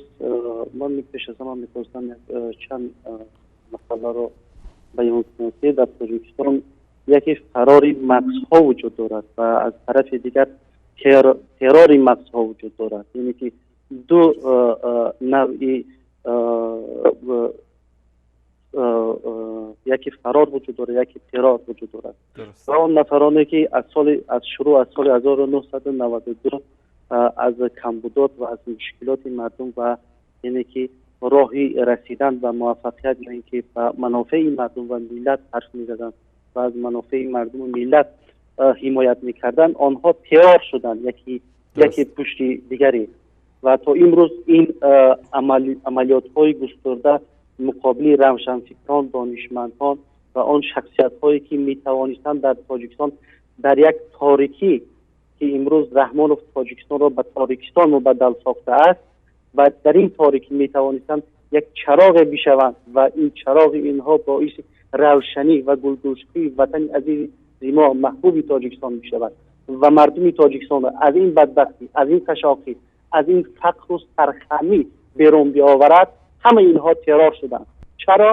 چرا به خاطر آنهایی که منافع این اهریمن‌ها، منافع این یک ایده تروریستی که امروز حکومت تاجیکستان را غصب کردند و امروز در گرده مردم نشستند، از فرش، در خانه‌های قمیشی زندگی می‌کردند، در عرش رسیدند و ملت ها دلار امروز در خارج کشور جابجا کردند و بر منافع اینها حرف می‌زدند. منافع شخصی اینها زیادی خطر بود و همین باعث شد که بیشتری این روشنفکران، بهترین خبرنگاران، بهترین دانشمندان، عالمان چی شوند؟ ترور شوند و در ادامه ای که جنگ 5 ساله شهروندی که بعد از به قدرت آمدن در نتیجه جنگ شهروندی این اهریمن، این ظالم بیشتر از 157,000 این ملت را، همین اهریمنی که امروز در سر قدرت نشسته است امام علی رحمانوف، همین ترور کردن و آیا میتواند که با چند دانشمند یا چند عالمی که گذر کند که بر منافع شخصی آنها حرف میزدن؟ و دیگر مسئله ای که فرار مغزها از تاجیکستان، بهترین شاعرها، بهترین دانشمندها، فیزیکها، عالما، تمام این نفرها فرار کردند. به خاطر چی؟ به خاطر زیر ظلمت، زیر ترس آنها نخواستند زندگی کنند، نخواستند زیر این شلاق‌های زندان‌های رحمانوف بگردند. بهترین امروز دانشمندها امروز در زندان‌های رحمانوف شکنجه می‌شوند. بهترین عالم‌ها در زندان‌های رحمانوف امروز به مدت‌های طولانی امروز پشت زندان شدند. بهترین شخصیت‌هایی که می‌توانستند در پیشرفت تاجیکستان، در آبادی تاجیکستان سهمی ارزنده بگذارند که تاجیکستان را امروز یکی از دولت‌های ابدقدرت یا یک دولتی پیشرفت معرفی کنه در جهان، نه اینکه یک دولتی طلبنده، نه اینکه یک دولتی سرخم، نه اینکه یک دولتی مهاجر. امروز همه این نفرات چیکار شدند؟ همه قتل شدن، غارت شدن، فرار کردند. بهترین امروز من در خیلی اروپا زندگی میکنم، بهترین دانشمندها با بهترین دانشمندها واخوری برقرار میکنن. الان من در یک کشور دیگر با دانشمندهای این کشور واخوری دارم که اهل زیایان تاجیکستان هستند. دلشان خون میشود وقتی از تاجیکستان با آنها حرف میزنی، وقتی از گوشه های تاجیکستان با آنها حرف میزنی دلشان پوری خون میشود. میگوید که ما امروز در کشورهای اروپایی، گوشه های کشورهای اروپایی را با دانش خودمان، با عقل و ذکاوت و پیشرفت خودمان توانستیم آباد بسازیم. ولی دولتی عزیزمان، کشوری عزیزمان بنا بر سبب یک اهریمنی که امروز در سر قدرت نشسته است و امروز دارد بر علیه مردم مبارزه میبرد، بر علیه منافع مردم، امروز سپرده خواجگان خارجی است که کره امروز تاجیکستان را زیر تصرف خارجیان قرار داده است. همین اهریمن بنا بر سبب همین اهریمن نمیتوانند وارد کشور خود شوند، چون که سرمایه به هر نفری که در این کشور چی سرمایه ذهنی داشته باشد، چی سرمایه مالی و هر امکانیتی که باشد، زیر خطر این اولاد و این خانواده امام علی رحمانوف قرار خواهد گرفت. استاد شرف الدین برادر بزرگوار، آیا آمارهایی وجود داره که چون شما به فعالیت‌های سیاسی مشغول هستید در خارج از تاجیکستان، آیا آمارهایی رو در دست دارید که چه تعداد از نخبگان تاجیک فرار کردند از تاجیکستان و چه تعدادی رو در تاجیکستان ترور کردند؟ آماری در دسترس دارید شما؟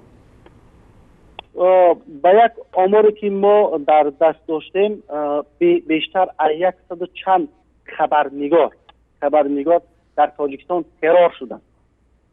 بیشتر از 100 نفر. بیشتر از 100 نفر در خود تاجیکستان در تمام جنگ 5 ساله و بعد از دوره جنگی ترور کرده شدند. بیشتر خبرنگاران. امروز چرا شما میگید که خبرنگاران تاجیکستان نمیتواند سخن حق را به مردم برساند؟ بنابراین بیشتر آنها که ترور شدند نمیتوانند امروز حراسی که این رحمانوف در نزد این خبرنگاران انجام داد نمیتواند سخن حق را بزند.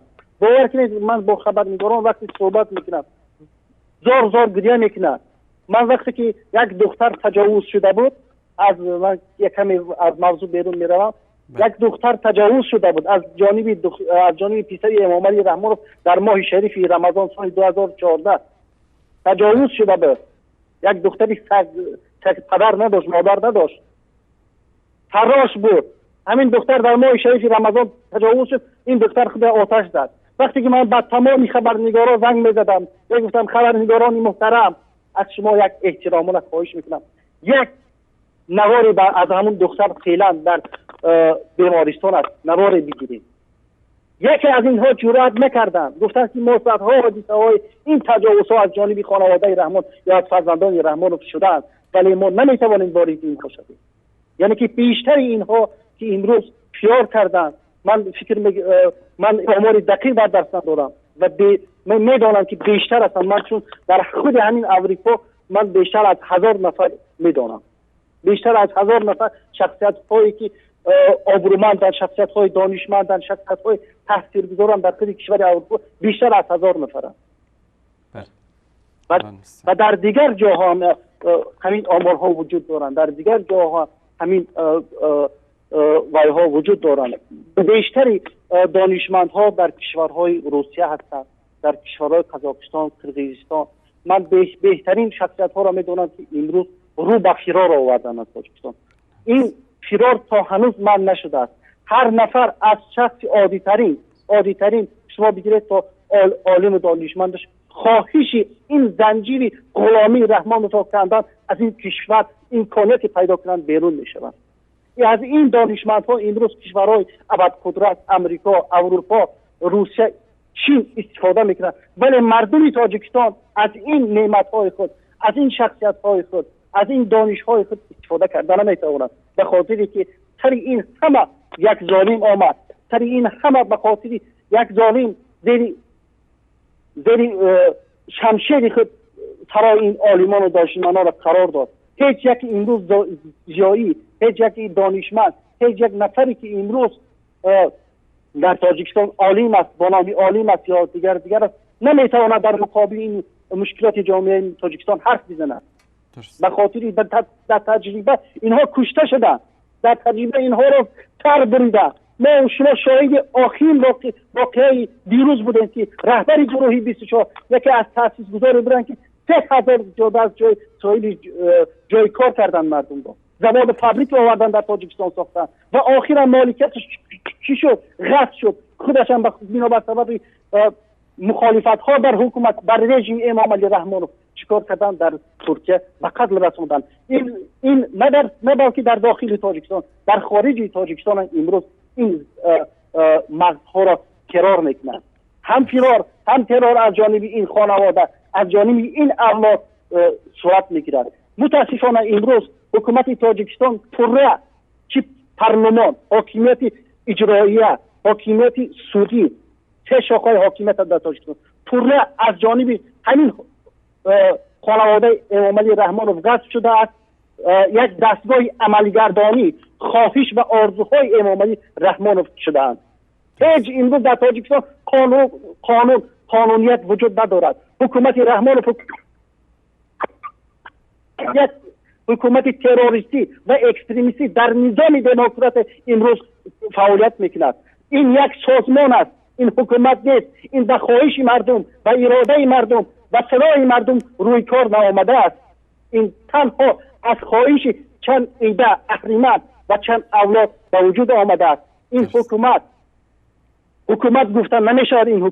این حکومت یک نظام تروریستی در تاجیکستان است. امروز تنگ میزنند بر علیه جوانانی که در روسیه قیام کردند بر علیه این حکومت. اینها را تشکر میکنم جناب استاد شرف الدین گدایوف، رهبر گروه 24 از عزیزان تاجیک از خارج از تاجیکستان با ما بودن. اگر در پایان پیامی دارید برای ملت تاجیکستان بفرمایید. تشکر میکنیم از مشارکت شما. تشکر جد برادر عزیز. از شما خواهش میکنیم یک چند دقیقه برای ما اضافتا بدین. و من با مردم تاجیکستان گفتنی هستم که حکومت رحمانوف در روزهای نزدیک بیشتر از 2% زمین تاجیکستان را الان که در اونجا گیالوگاه چین حضور دارند، دوم این دوره دوم فروختن زمین وجود دارد. لاهیه این دادگیری، این لاهیه این برنامه رو من برای شما اندکی میگویم. زمینی که در نزد سرحد تاجیکستان است بیشتر از 2% است، در آن ذخیره‌های طبیعی وجود دارند و این زمین رو حکومت رحمانوف میخواهد همچون زمین دعوایی اسناد بکند، سندسازی بکند و دولت چین برگرداند. یعنی که زمین تاجیکستان میخواهند قانونی به پارلمان کشور لاهیه‌اش آماده شده است، روزهای نزدیک به پارلمان کشور روانه کرده می شود. همین خط بودم با خاموشی قسمت دوم زمین تاجیکستان به دولت چین داده می شود. و دوم مثلا بیشتر از 15,000 زمین آبی در ولایت ختلان به شهروندان چین داده شد. از این انداز از همه گونه پرداخت‌های دولتی آزاد کرده شدند. دوستان عزیز، اگر در مدت 49 سال به اجاره دادند، آیا رحمانوف این همه را از آزاده رحمانوف است، از شمسلوی دامادش است، از رستم امام علی است، از فرزنداش میراث مانده است که زمین اینا را به دیگر کشور به مدت 49 سال اجاره می‌دهد؟ دوستان عزیز، هیچگاه فراموش نکنید امروز منافع دولت ملت زیر خطر گذاشته است. و دیگر مسئله بیشتر از 15 میلیارد دلار امام علی رحمانوف زیر خطر خواجگان خارجی رحمانوف قرار گرفته است. و این دین ستیزگی آن چیزی که امروز بر علیه اعتقاد مردم، بر دین مردم میخواهد دست درازی کند، این از همون سفارش ها خواجگان خارجی امام علی رحمانوف برمی آید که امروز در بانک های جهانی این مبلغ ها زیر تحت تصرف دیگر خواجگان خارجیش قرار گرفتند با که در زیر پای آنها قرار دارد. اگر از فرمان آنها سرکشی بکند، امروز چیکار میکند؟ در منافع شخصی آنها که در خارج کشور میلیاردها دلار از خون این ملت جمع آوری کردند زیر خطر قرار خواهد گرفت. و دیگر مسئله رحمانوف در تاجیکستان میخواهد نزاع را برپا کند. دوستان عزیز، این همه عملهایی که رحمانوف کرده ایستاده است، این عملهای خود اراده آن نیست، عملهای خواجگان خارجی است. بنابر همین دوستان عزیز، ما و شما یک دست شده با همدیگر، با قوه همدیگر، مهم همین است که ما ترس را بشکنیم. آن جنگ های شرمندی که رحمانوف نشان میدهد، آن جنگ ها اساس گذارش خود امام علی رحمانوف است. ما و شما باید دوستان عزیز، هموطنان گرامی، از شما خواهشمندم اگر که امروز آزادی میخواهید، سربلندی میخواهید، با شرف آن با انسانیت خود زندگی کردن میخواهید، پس بر بخیزید. ما و شما یک تن یک جان شده انشالله این ظالمین، این بدبخت، این دجالی که امروز در سر ما و شما این ظلم و بدبختی فقر را آورده است و فرزندانشان در قصرهای شاهی زندگی میکنند، در ماشین های 2 میلیون 3 میلیون دلار سیر و گشت میکنند، در بهترین کشورها میروند، در کازینوها میلیون ها دلار از جیب ما و شما در کازینوها بازی میکنند. ما همه اینا میتوانیم چیکار کنیم؟ از بین ببریم. میتوانیم این فقر از بین ببریم. تنها ترس، غیرت، جسارتی ما و شما باید بیدار شود. وقتی که ما و شما دیوار ترس را بشکنیم، پرده ترس را بداریم، این اهریمن ها، اینها یک بوزکن، اینها یک موشکن، اینها هیچ کس نیستند. نخواد 99% مردم مسلمان مظلوم تاجیکستان در برابر 1% اهریمن خودخواهی به خدا سرخم بکنیم. نخواد تمام بدبختی شور و غوغا را بر سر خود بگیریم، تمام ذلت را بر سر خود بگیریم و تنها یک سر بالا کردن ما حق نباشته باشیم. ما گاو نیستیم، ما گوسفند نیستیم که سر خود در آخری خود بیاندازیم. ما انسان هستیم، ما شرف داریم، ما ناموس داریم، با وجدانمون با ناموسمون باید زندگی بکنیم. نخواهی یک اهریمن بیاید در دین ما، در اعتقاد ما، در زندگی ما، در تمام حیات شخصی ما شما دخالت بکند، ما شما فرخم بکنیم. مردم شریف تاجیکستان انشاءالله من امیدوارم، من از مردان غیور تاجیکستان، از مردان شرفمند تاجیکستان انشاءالله امیدوار هستم. من از تمام جیایان، از تمام دانشمند عالم و شاعران خواهشمندم. امروز مردم تاجیکستان در نزد چشم شما میمیرد. شما مشکلات مردم را میبینید. از تمام خبرنگاران هم خواهش میکنم به درد مردم بر بگردید. غیرت خود را، جسارت خود را نشان بدید. بگذار مهاجر شوید، بگذار بروید، ولی در برابر ظلم، در برابر این ترقاتیل، در برابر این ظالمی بدبخت امام علی رحمان فرخم نکنید. امروز بیایید در بری مردم باشید. امروز بیایید با همین جوانان باشید. امروز جوانان با شما احتیاج دارند، دانشمندان، عالم ها. امروز بیایید با جوانان در کنار جوانان باشید. همین جوانان میتوانند آینده درخشان گلگوشکوی وطن عزیز محبوب عزیز ما تاجیکستان را شکلاً برقرار بسازند. ما و شما امروز همه با هم دیگر، با دست هم دیگر میتوانیم از این مشکلات، از این کمبوداتی که امروز در سراسر کشورمان هست بیرون بیایید. و در آخر با برادر محمد انصاری باز هم تشکری بسیار میگم که وقتی برای ما گذاشتید. درس های تاجیکستان به نهایت زیاد هستند. اینا نمیشود در یک 20 ثانیه یا 20 دقیقه و یک ساعت و حتی در یک سال اگر از جنایت ها و این خیانت های رژیم رحمان ما و شما صحبت بکنیم کم است. آن چیزی که شما میگوید 1% است، آن چیزی که مردم میگوید 1% است، آن چیزی که من دیدم، من در داخل این عائله بودم، این پالکونی که امروز گرفت به صف قوه های دیاش پیوست، این پالکونی از ظلم این بدبخت ها سفر کردن، از بدبختی این خانواده بیرون شدن، چون که ظلم ها را دیدن، این ظلم ها را دیدن، ناموسش را بیدار کرد، نتوانست خود را به دیاش داد. امروز خشب به دولت اسلامی و تشکر از شما برادر عزیز بزرگوار. امیدوار هستیم که الله سبحانه و تعالی شر ظالمین را از سر همه امت اسلامی دور بکنه. تشکر از تماس شما. زنده باشید. تشکر برادر. زنده باشید. تشکر میکنم. بینندگان عزیز گرامی، مهمان اول برنامه ما جناب استاد شرف الدین گدایف رهبر گروه 24 بودن که در مورد فرار مغزها و ترور مغزها صحبت کردن. نکته‌ای که خیلی مهم هست، اینها نه تنها مجبور به فرار میکنند مغزهای متفکر و نخبگان تاجیک رو، بلکه ترور هم میکنند. بله، سلام علیکم. از طریق اسکایپ برادر عزیز بفرمایید. سلام علیکم. علیکم السلام و رحمت الله و برکاته. آقای انصاری بفرمایید، خودتون رو معرفی کنید. من مهاجر هستم، از دولت روسیه صحبت میکنم. مهاجر تاجیک در روسیه. بفرمایید برادر عزیز. چیزی که شما در اول قید کردین، گفتین که خوب سطر رو اجازه دادن، ریش رو اجازه دادن. من گفتنی هستم که اگرچه امام علی از دنگره تا به دوشنبه سجده کنان بیاید، ما دیگر او رو نمیخواهیم. اگرچه ریشش را تا به زانو بدواند، ما او دیگر نمیخواهیم. اگرچه کودک گهواره را به مسجد برد، ما دیگر او را نمیخواهیم.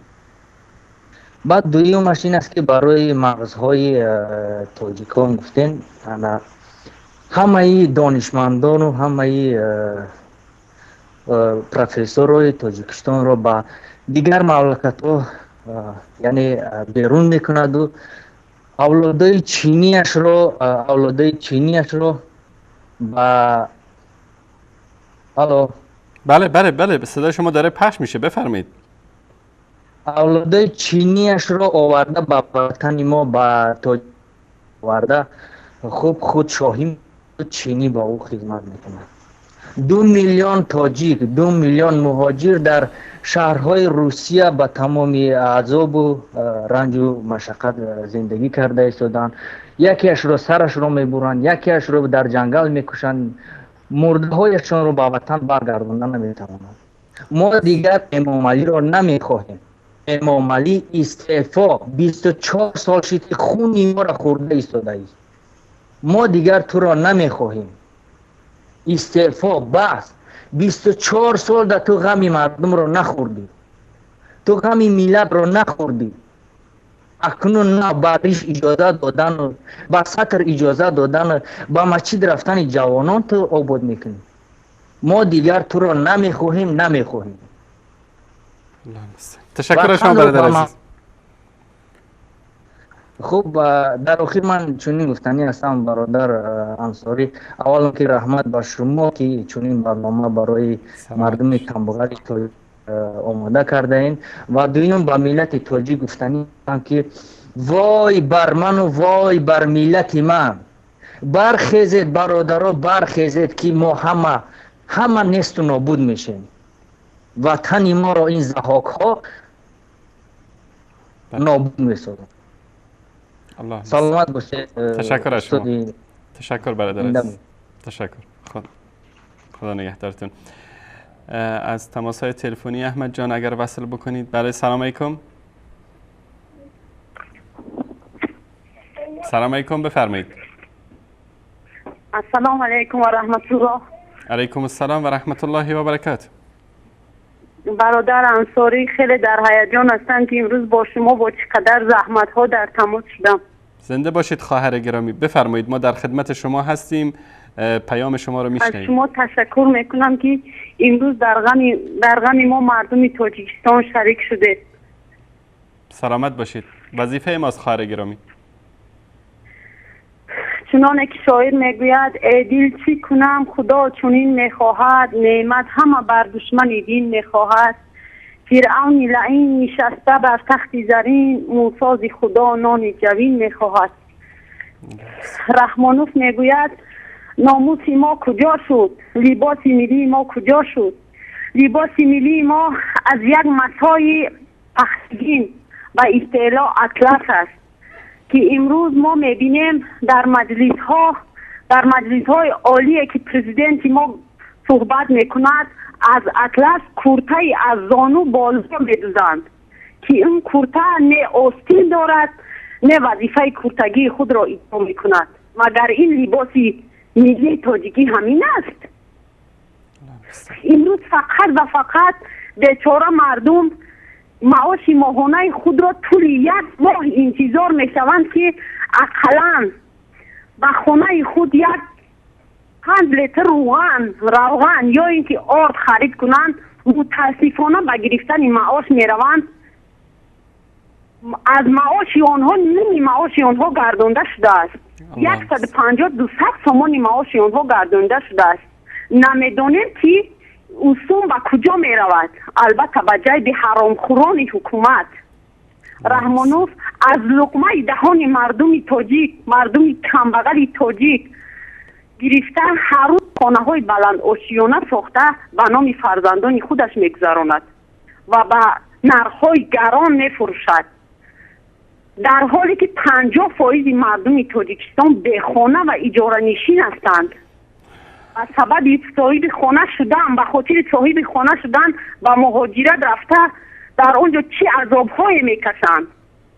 آیا خانه میگیرند یا نمیگیرند؟ از مسکو مرده آنها به خانه میآید. همه حکومتداران سگان در او هستند.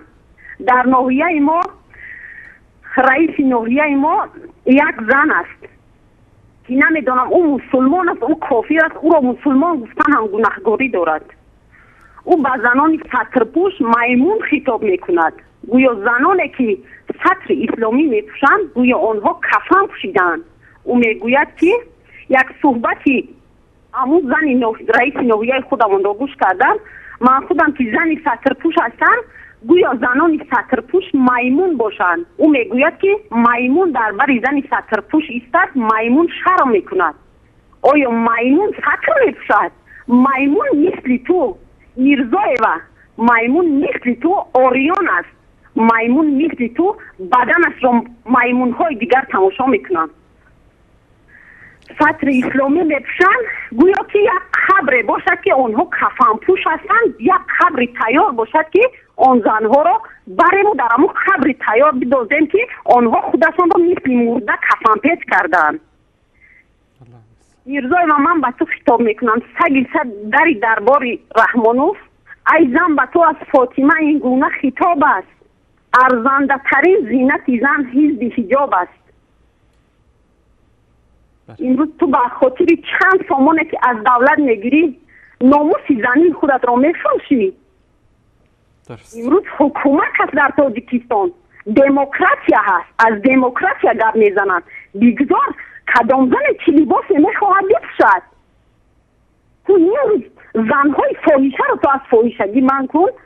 تو امروز مواد مخدر را پیش رهش را گیر که هر روز و هر روز جوانای تاجیکستان از دست مواد مخدر نابود میشوند.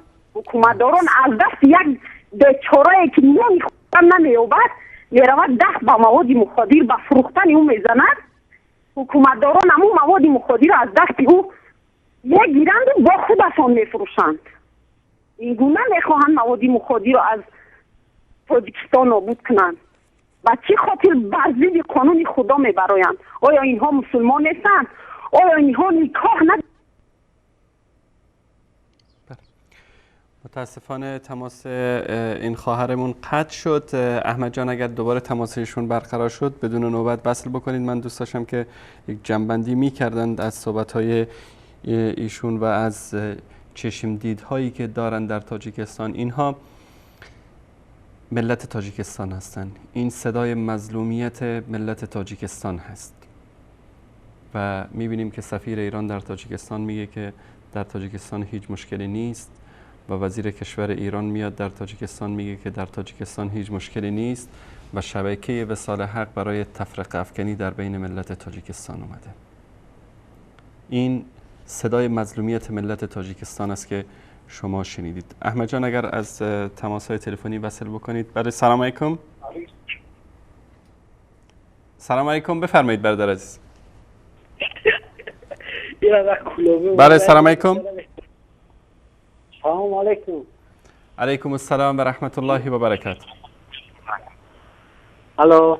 بله بفرمایید، صدا شما داره پخش میشه برادر عزیز، بفرمایید. چخیر برادر، خوبه؟ زنده باشید. سلامت. ما مثلا یک سوال پیش موندم. بفرمایید، صدا شما داره پخش میشه. میگم که در همین تاجیکستان هر خیلی گپو میرن از طرف دیگر دولت‌ها برآمد میکنن مسلمان حقیقی باشن در همین دولت ایستاده همه چیزا طلب کنن. میگم در دیگر جا رفته این گپو رو میزنن.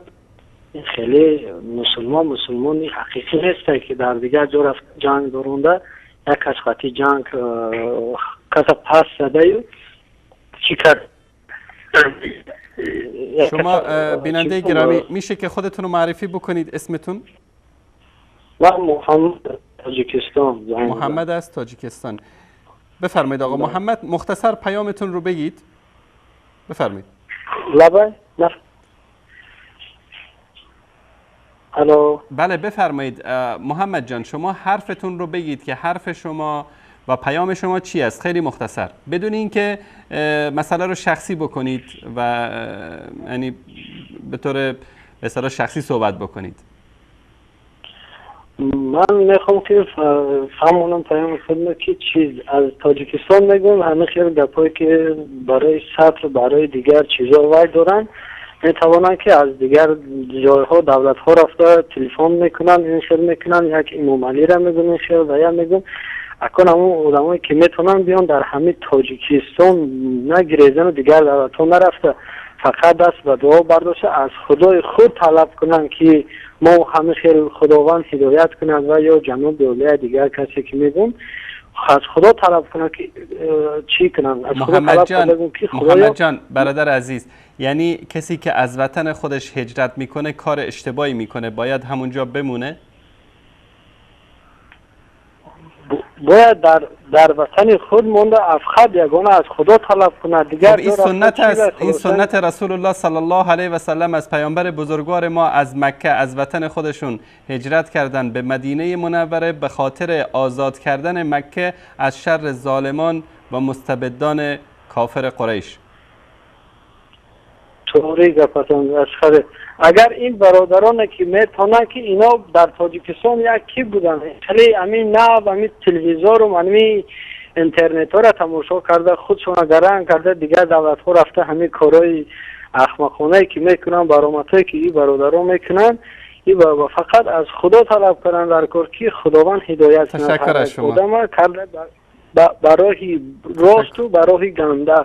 ما فقط 5 وقت نماز خدا الحمدلله میخونیم، صاحب کار هستیم، یگان چی برای خیلی پرابلم چی ندارم، نه در زندگی نه در راه گشتنم، در همه جا خداوند فقط 5 وقت نماز مسجد دعا میکنم خدایا مثال ما رو از پناهت، ما رو از همین کارهای وی نگه دارد، مثال خداوند هدایت. تشکر از شما محمد جان. تشکر برادر عزیز. اسلام دین جهاد است، اسلام دین مبارزه است. اگر اصحاب پیامبر و رسول الله صلی الله علیه و سلم در مکه می نشستند، در مسجد الحرام هر کدام در یک گوشه یک خانقاهی برای خودشون درست میکردن، یک گوشه رسول الله صلی الله علیه و سلم، یک گوشه ابوبکر صدیق، یک گوشه عمر فاروق، امروز نه تاجیکستانی مسلمان میشد، نه افغانستانی، نه ایرانی، نه فلسطینی آزاد میشد، نه شامی، نه رومی، نه ایرانی. اسلام دین جهاد است، اسلام دین مبارزه است، اسلام دین شمشیر است. اسلام دینی است که ما رو وامی داره که در راه خدا جهاد بکنیم، در راه خدا جهاد با کلمه، جهاد با مال، جهاد با شمشیر. این 4 گوشه مسجد بشین 5 وقت نماز تو بخون، دعا بکن که خداوند امام علی رحمانوف رو برداره. خداوند اینطوری بر نمیداره، میگه لیس للانسان الا ما سعی. تو برو در گوشه مسجد بشین بگو خدایا تو به من رزق بده. از گرسنگی میمیری گوشه مسجد. خداوند رزق و روزی میده بر اون کسی که کار میکنه، زحمت میکشه. رزق تو رو تعیین کرده، تو باید با تلاش و کوششت بری این رزق تو به دست بیاری. عزت و شرف و آزادی با این به دست نمیاد که در گوشه مسجد بشین، در گوشه خانقاه بشین دعا بکن که خدایا بردار رحمانوف رو. رحمانوف اینطوری بر نمیداره. باید جهاد کرد، باید مردانگی کرد، باید ایستادگی کرد. تشکر میکنم. بله خواهر عزیزمون که تماسشون قطع شد بفرمایید. الو السلام علیکم. علیکم السلام و رحمت الله و برکاته. من پوزش میخوام از شما به خاطر اینکه تماستون قطع شد. بفرمایید حرفاتون رو تکمیل بکنید خواهر گرامی. برادر گرامی به نهایت کاسه صبر ما لبریز شد که امروز دو بلبل خوشخوان که به سبب تمام تاجیکستان هدایت یافتند، که قدر زنها سطر پوشیدند که وقتی به بازار می در آمدید تمام زنها به سطر بودند، امروز زبان آنها را سود کرد جناب عالی. نمیخواهد که حقیقت را گرد زنند. چه حقوق دارد پرزیدنت ما که در مسجدها روزای نماز جمعه پلیس به لهجه شما پلیس رای میکند، پلیس ها در آنجا با نوار میگیرند که حقیقت گرد نشود. عموما فقط تعریف توصیف حکومتداران جناب عالی را تعریف کنید. خواهر گرامی در روزنامه‌های بله خواهر گرامی در روزنامه‌های دولتی، سایت‌های دولتی، در تلویزیون‌ها گفتن که وصال حق هدفش تفرقه افکنی است و در تاجیکستان همه چیز تنج است، هیچ مشکلی وجود نداره و اینا فقط آمدن از طرف آمریکا و اسرائیل و نمیدونم بریتانیا به خاطر تفرقه افکنی. نظر شما و جواب شما به اینها چی است؟ برادر دروغ است. دروغ است. دیروز یک مجلس گذشت، در آنجا شخصا من اشتراک داشتم. میگویند که جوانها پسرها تا سن 18 عموما مسجد نروند. حکومتداران سگانی در دربار رحمانوف تماما مسجد نروند، ریش نگذارند، تعلیم قرآن نگیرند. وقتی که به سن 18 رسیدند بعد میتوانند که کمی از اسلام با خبر شوند، کمی زیاد نه کمی از اسلام با خبر شوند. آیا جوان که در سن 18 رفت دیگه از کجا به مسجد می رود؟ دیگه تعلیم و تربیه خدا گم می کند. دیگه از کجا تعلیم قرآن داده می شود او رو؟ در سن 18 که در اومد جوان دیگه خودش علاقه ایسایی اختیار میشم دیگه کجا پدر یا مادر اون مجبور کرده میکنه که بچم تو با مسجد بره بچم تو تعلیم قرآن بدی. الله المستعان. الله المستعان. وقتی که میخوای حقیقت رو میگویی فقط و فقط اسلام گناهگار در کجا که حقیقت گپ زده شود اسلام گناهگار اسلام گناهگار. زنان کدام خودشان مخصوص آدم دارند که با آنها فاحشه هستن آنها با آنها سطر میپشونن آنها با شرمنده این سخنها رو میگن با دیگر جوانهای همون حکومتداران گفتی دفعه با لحجه خودمون بگویم خانه‌داری میکنن آنها رو کلید میکنن در تلفن ها در سایت ها در تلویزیون ها میمونن که تمام تاجیکستان رو تماشا میکنن تمام جهان کانال 1 رو تماشا میکنن بیا که زنان سطرپوش اسلامی باشه همین کارو میکنن. الله المستعان. الله المستعان. نه خب با این درجه را کجا شد مسلمانی تاجیکستان کجا رفت؟ نه خب با این درجه را نامسلمانی باشه در تاجیکستان که زنهای نه خب زنی که سطر کنه همون زن به فاحشگی دست بزنه. البته او آدمای حکومت هستند مردهای رشته فقط و فقط در پیش کدام آدم حکومت داره که گپ زنی که از سطر یا که از ریش یا که از ملاقی گپ زنی باز این گپ در تاجیکستان و طور شما مود شده است که دنیا را جزیر کردن دنیا را اسلام جزیر کرده است دنیا را سطرپوشا جزیر کردن. الله تشکر میکنم. رحمانوف خود طرفدار فاحشه ها است. تشکر میکنم خواهر گرامی الله متعال حفظتون کنه. تشکر از شما. محمد برادر بله بفرمایید. ما حیران هستیم که بچه خاطر وقتی که ایشان نوردین گپ میزد حاجی میرزا گپ میزد این تاجیکستان در مسجد او اشتراک داشتند وقتی که گپ میزد تمام جوانها شیرمردهای تاجیکستان کجا شد که بلند الله اکبر میگفتند امروز چرا یک جای دست جوانها نمیخیزند جهاد نمیکنند که ایشان نوردین با مانند صحبت کند حاجی میرزا مانند صحبت کند بخی سبب هدایت همین قدر جوانها ایشان نوردین حاجی میرزا خداوند آنها را سبب کرده بود اینقدر جوانها هدایت یافتند از روزی که آنها را از منبر خارج کرده زبان آنها را سود کرده هر روز در تاجیکستان فسق و فساد زیاد شده است خودکشی خود علاوزنی فلکدازی هر روز زیاد شده است. وقتی جوان به مسجد رفت نداند که خودکشی حرام است جوانهایی که خودشان را فلک میدازند خودشان را علا میزنند همه فقط 16 ساله 15 ساله هستند. الله المستعان. الله المستعان. از کجا میدوند او از کجا فهمد از مسجد نفهمد از کجا میفهمد؟ درست. تشکر میکنم. از فاحشه خانه. تشکر میکنم خواهر گرامی امیدوارم که الله سبحانه و تعالی شر این ظالمین رو از سر ملت تاجیکستان دور کند. بله بفرمایید. ما رو خداوند از سر ما کم نکند. زنده باشید سلامت باشید الله متعال خدا نگهدار شما. تشکر. تماس بعدی رو احمد جان وصل کنید. بله سلام علیکم. سلام علیکم.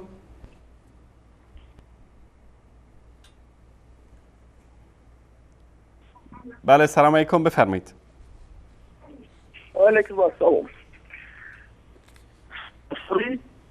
بفرمایید خودتون رو معرفی کنید از کجا زنگ میزنید؟ عبدالله از تاجیکستان. آقای عبدالله از تاجیکستان. آقا عبدالله بفرمایید. خوب هستی استاد عزیز؟ سلامت باشید. یک پیام دارم برای مردم تاجیک اگر اجازه باشد. بفرمایید مختصر بفرمایید. مختصر خواهش میکنم این برادرایی که تماس میگیرن آرامانه صحبت کنین کوتاه صحبت کنین التماس فقط آرامانه کوتاه. بله. خدا حافظ. السلام علیکم و رحمت الله و برکاته. علیکم السلام و رحمت الله و برکاته. تشکر آقا عبدالله. تماس بعدی احمد جان. بله سلام علیکم. سلام علیکم و رحمت الله. علیکم السلام و رحمت الله و برکاته. بفرمایید برادر عزیز. برادر چنان که در اولی برنامه گفتید که رحمان با سبوکی ها با مسلمان ها آورده است در این باره میخوام صحبت کنم. بفرمایید، خودتون رو معرفی کنید. صلاح الدین کوهستانی هستم. آقای صلاح الدین بفرمایید برادر عزیز.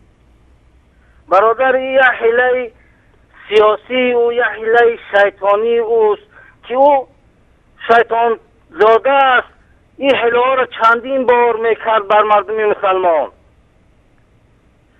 چندین بار وقتی که او دایره او تنگ میشد، مردم مسلمان بالا بودن، او همین حیله ها را تشکیل میکرد، باقی مسلمان ها را به همین خیل فریب میکرد، با حیله سیاسی خود را دوام میکرد. برای همین خرم مردم مسلمانی تاجیک باید فریفته دیگر نشن، فریفته فریبی او که با سطر اجازت داد، ریف اجازت داد، این حیله سیاسی اوست. درست. من مراجعه کردم به ملت تاجیک دیگر فریفته او نشوم، باور نکنن مرا. او دروغگوست. او در طول تاریخ بارها معین کرده شد بارها مردم را فریب کرده، در صلح خیانت کرد، در چند بارها مردم را وعده کرد که من سال 2007 می شود، یعنی فلان جس آباد شود، باز سوید به طول می شود، ارزان می شود. همه حیله های سیاسی اوست. برام خرم میگم باور نکنن مرا، مردم جمع شوند، اتحاد کنن بردی فرعون. درست. تشکر از شما برادر صلاح الدین. الله متعال حفظتون کنه. رحمت برادر. زنده باشید. تشکر از شما. تماس بعدی احمد جان. سلام علیکم. علیکم السلام و رحمت الله. بفرمایید برادر گرامی. آقا سوال خوبی نازی. زنده باشید. خودتون رو معرفی کنید.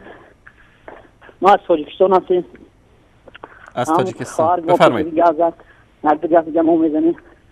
بفرمایید. کمی بلندتر صحبت کنید یا دوستان صدا رو تقویت کنند درست. من تاجیکستان در همه مسلمانان و زبان همین خیلی که مسلمان حقیقی خوگمه دیگه نفرت میکنه، همین مسلمانای ما سطره همین خیلی نفرت میکنه، ریشه همین خیلی نفرت میکنه، آدم در ریشتو رو سطر داره.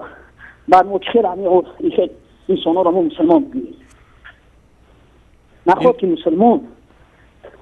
مسلمان آدم سطردار و ریشتو رو او خبر بینه که مسلمان حقیقی خوگه بد میبینه، یا همین خیلی بد میبینه آدم سطردار و ریشتو رو. من چخیر من مسلمان بگویم یالا برادر، شعری نری در امان خدا باش. تشکر از شما. تماس بعدی. سلام علیکم بفرمایید. سلام علیکم.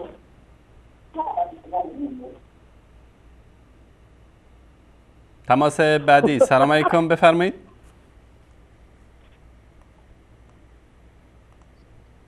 سلام علیکم بیننده گرامی بفرمایید. الو. بله بفرمایید. سلام علیکم. علیکم السلام و رحمت الله. خواهر گرامی بفرمایید.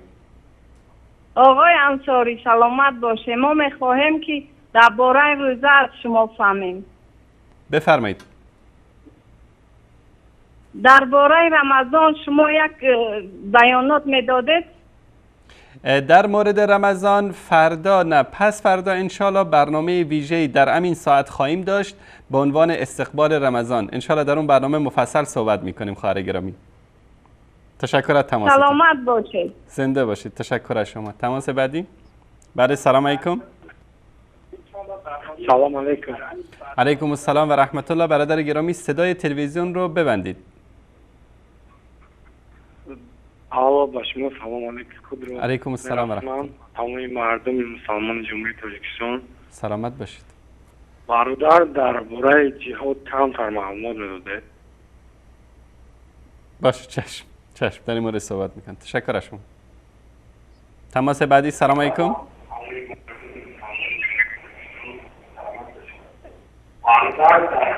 بله سلام علیکم. تماس بعدی. سلام علیکم. سلام علیکم بفرمایید. سلام علیکم آقای انصاری. علیکم السلام و رحمت الله و برکاته. ضرور کار با شما میخواهم. بسیار خوشحالم که با نمایش شما تماشا بیستم. یک چیز بود که همین مجله تاجیکستان مجله نجات در چاپ کردن، من میخواستم همینا برای میدونیم شما آگاه هستید یا نیستید، میخواستم همینا به شما بخونم اگر اجازه باشه. بفرمایید. مختصر برادر بزرگوار. الان اینجا در باره چی نوشتن که رمضان رحیمزاده وزیر کارهای داخلی از همتای ایرانیش عبدالرضای رحمانی فضلی برای مقابله با پخش برنامه‌های شبکه تلویزیونی وصال حق کمک خواسته است. درست. شما خبر دارید همین چیزو؟ بله، من اینو خبرشو کامل خوندم در شروع برنامه. هیچ خیلی میشد یک دولت مستقل دموکراتی حاضر زمان که از همه تجهیزات‌های حاضر زمان چی دارن با میخوان ایران کمک کنن. ما یک مسئله رم ذکر کردم برادر عزیز و گرامی، یک مسئله هست میگن که کل اگر طبیب بودی سر خود دوا نمودی. ایران اگر میتونست در این 5 سال جلوی ما رو گرفته بود.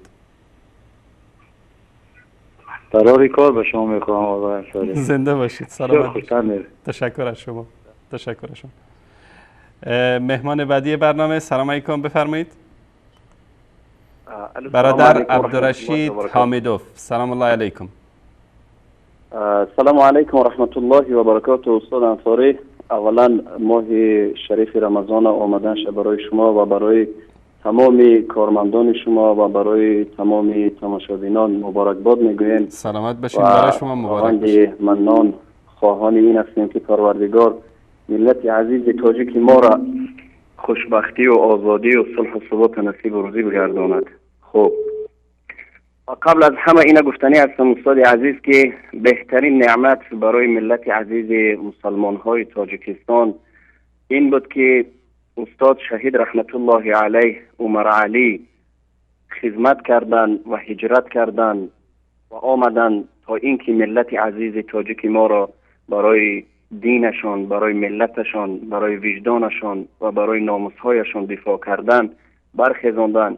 ما اولا از همه چیزها جلوتر برای استاد رحمت الله علیه دعاگو هستیم که واقعا جان خودشان برای ما و برای ملت عزیز تاجیک ما دریغ ندانستند. و تشکر زیاد میکنم از برنامه شما و موضوع درباره این بود والله اعلم که فرار علما و فرار ملت عزیز تاجیک. بفرمایید. بله بفرمایید.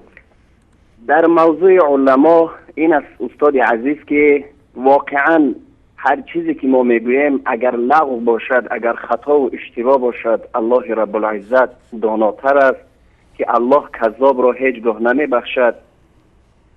خب هر عالمی که هر طالب علمی که اگر سفر کند به هجرت، سفر کند به مسافرتی برای تحصیل علم قرآن و یا اینکه برای تحصیل گرفتن در پاکستان یا که غیر او ترکیه، هر جا که باشد، اگر زمانی که او برمیگردد به کشور تاجیکستان میآید برای او دو مشکلی دارد.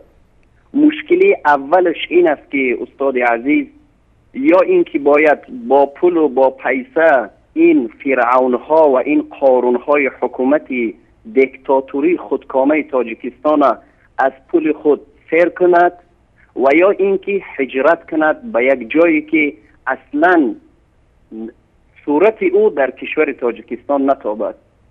مگر دموکراتی کشوری که میگه من الحمدلله مسلمان هستم میگه و جشن امام اعظم میگیرد و مسجدی کلانترین در تاجیکستان ساخته است، مسلمان همین چنین میشود که برای انسانی که میخواهد برود تعلیم قرآن بگیرد یا تعلیم احکام های دین اسلام بگیرد این چنین ظلم باشد؟ پس چیکار میکند او عالم یا که او طالب علم؟ هجرت میکند. و یا انسان هایی که در تاجیکستان ما در مدرسه ترمیزی خواندن، 4 کتاب خواندن، زیاد نخواندن، 4 کتاب و فرض عین خواندن، اگر در مسجدی که مؤذن بودن یا که به حیث یک ملای 5 وقته بودن، اونها را چیکار کردن؟ مسجدها را آمدن چند بار جریمه کردن و اونها را به عدل چند بار کشیدن و اونها مجبور شدن که چیکار کنن؟ هجرت کنن. برای چی؟ برای که در بازار یک فعالیت داشتن، بازارشان گرفتن، نلاک بستن، کاغذ بازی زیاد کردن، بیچاره ها مجبور به هجرت رفتن، مجبور وطن ترک کردن. و یا اینکه انسان هایی که تجارت هستند، تاجر هستند، برای چی اولادهای رحمانوف در حکومت تاجیکستان آزاد زندگی میکنند؟ و یا اینکه هر شخصی که در کشور تاجیکستان تاجر است به شما زنگ میزند یا به شبکه‌های اینترنتی می‌نویسد که تاجیکستان آرام است، تاجیکستان آسوده است، البته برای شما آرام و آسوده است که شما خدا را نمیشناسین. خدای شما رحمانوف است، پیامبر شما اون فرزند کذابش است.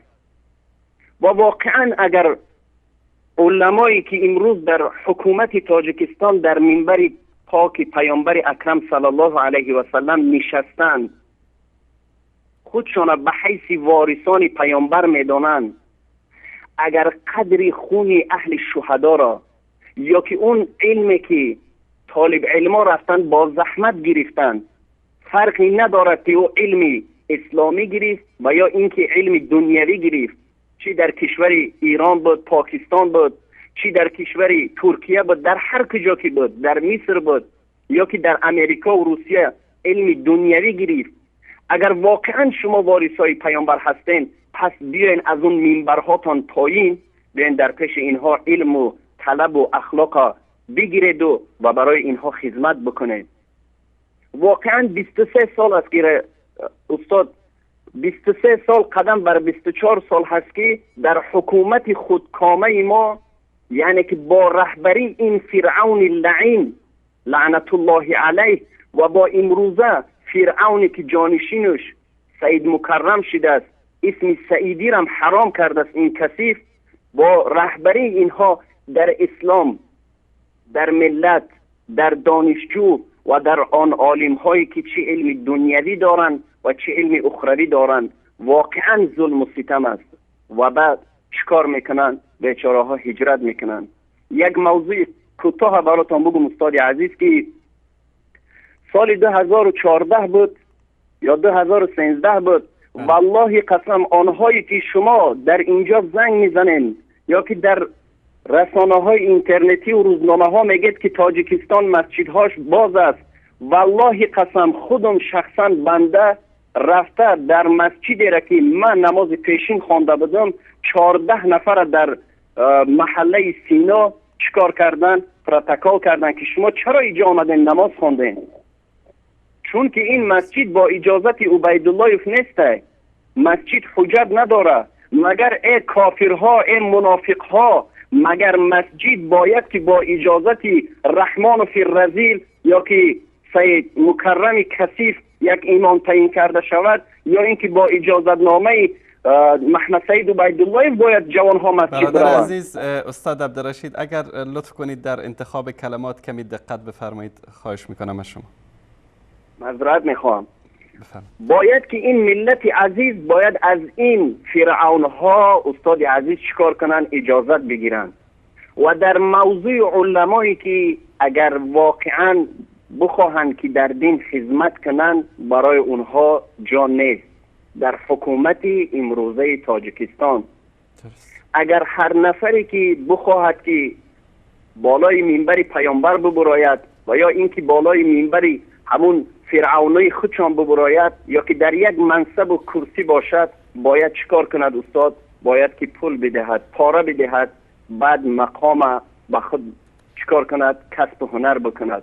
نه عالم واقعیت هست در حکومت امروزه تاجیکستان ما و نه دانشمندی با عقل و با سواد هست. از شروع کرده پاسپورت تا از میتریسکا تا دکمنت ها تا تمامی دیپلم ها همه فروختگی است، همه با پول است استاد عزیز. تاجرها با پول میتونن تجارت بکنن و این همه مشکلی ها تا بکی بسر این ملت عزیز تاجیک مظلوم ما باشد. ملت عزیز برخیزید، اون تاریکی که در قلب هر یک تای ما و شما آمد، اون تاریکی را الحمدلله که استاد شهید رحمت الله علیه و برادر عزیز مقصود و چقدر برادرهای عزیز زحمت کشیدن، ملت عزیز ما را بیدار کردند و بیدار شوین که این خاموشی که اگر ما خودمان به خواب بیاندازیم، فردا تاریکستانی که امروز داریم این تاریکستان مبدل به خاکستان می شود. هیچگاه هیچ زمان مسلمان نمیتواند که دین خودش را آزاد آشکارا پیش ببرد. دانشجو نمیتواند که آزاد برود دانش بگیرد. نگاه کنید استاد عزیز، پدر وقتی که از خواب بلند می شود پسرش می بیاد در تختر میکند، بجای بگد که خوب پدر من دانشگاه می روم، میگه پدر برای من 50 سامان بده تا اینکه من برم برای معلمم بتم. برای چیز استاد این همه پارگیری است؟ برای چی ملت عزیز که شما صدای بنده را میشنوید، برای یک بار خودتان فکر کردید که فرزند شما برای چی از شما پول میپرسد؟ برای که شما خاموش ایستادین. ملتی با سواد همه مهاجر شدن و همون 4 بی عقل و بی سواد در اونجا ماند که از شما فقط دارن پول میخواهند، از عیان جوانی کودک شما. باید ملت عزیز برخیزیم، برای دینمان، برای ملتمان، برای خون شهدا باید که مبارزه بریم. و برادرای عزیز که در اینجا میگن برای جهاد صحبت بکنید، استاد عزیز میگن بهترین جهاد امروز برای من و تو برادر مسلمان این است که در مقابل پادشاه ظالم مبارزه بردن.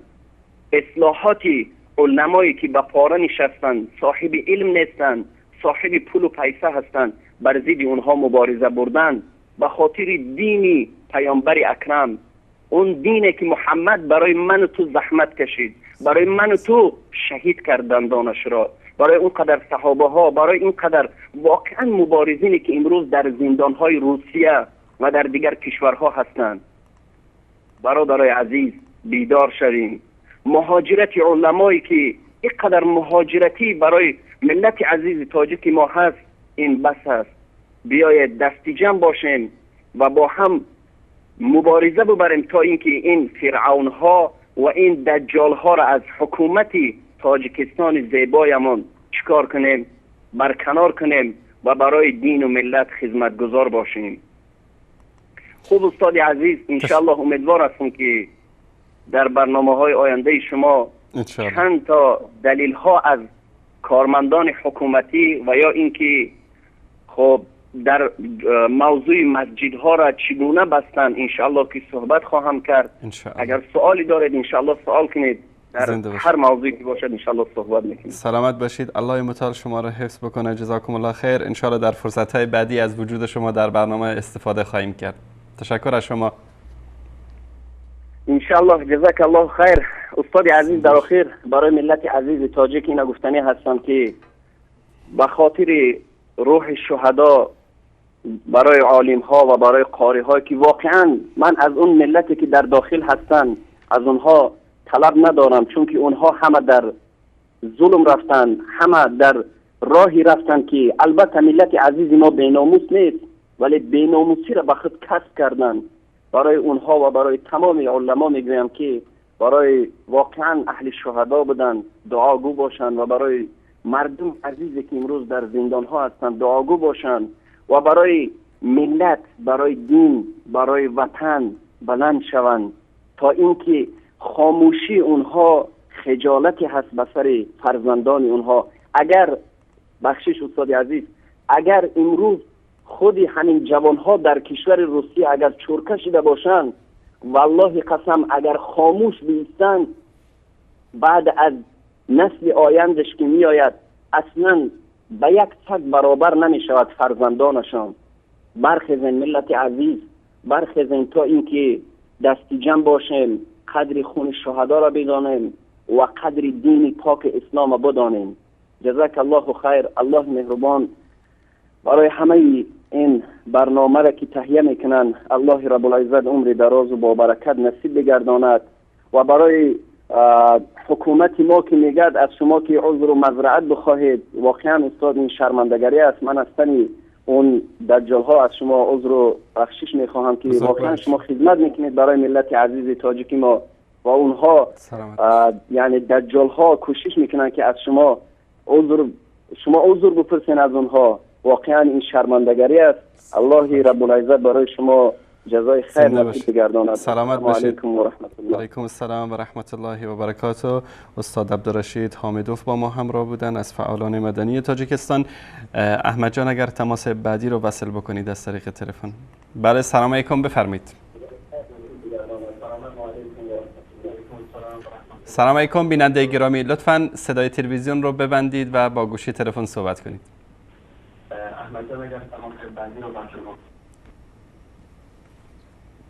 بیننده بعدی. سلام علیکم.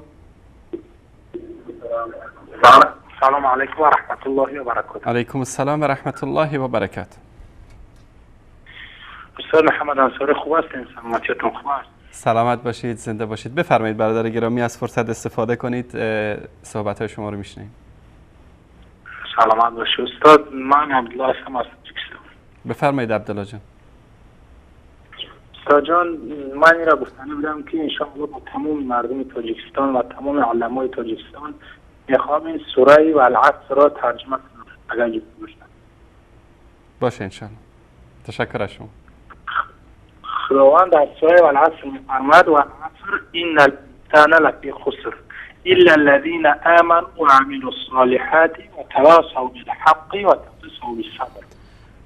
ما این استاد گفتنی هستم به تمام مردم تاجیکستان که ما انشاءالله مقصد ما فقط یگانه برای این اصلاح جامعه باشد که انشاءالله این مردم اصلاح شود، نه اینکه ما مقصد ما پسند مردم باشد.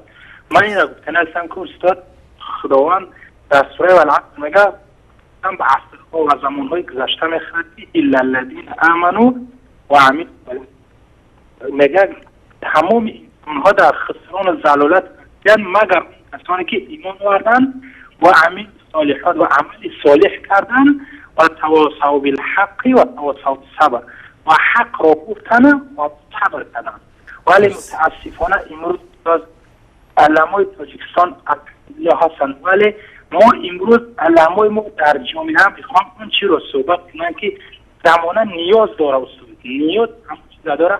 میخوام این رو خیلی که در دیگر شهرها استاد گشتم، مثلا که در شهر ایران این هست که فقط علما میخوان که در وقت صحابه پیامبر خدا صلی الله علیه و سلم گفتن. چرا؟ برای که نیاز همون از استاد که جوانها نیاز به فهمیدن دارن، نیاز به همون دارن و گفتنی هستم که انشاءالله این فقط حق بگن استاد. حق چیزی هست، این دو چی یفته میشه در علما، یا وردن عملی صالح بکن ولی حق ها بگن و صبر کنن. امروز متاسفانه نه حق میگن نه صبر میکنن، چون که یا که پیامبر خدا صلی الله علیه و صحابه پیامبر صلی الله علیه و سلم در راه اسلام جان خود رو کردن کسی به خاطر حق.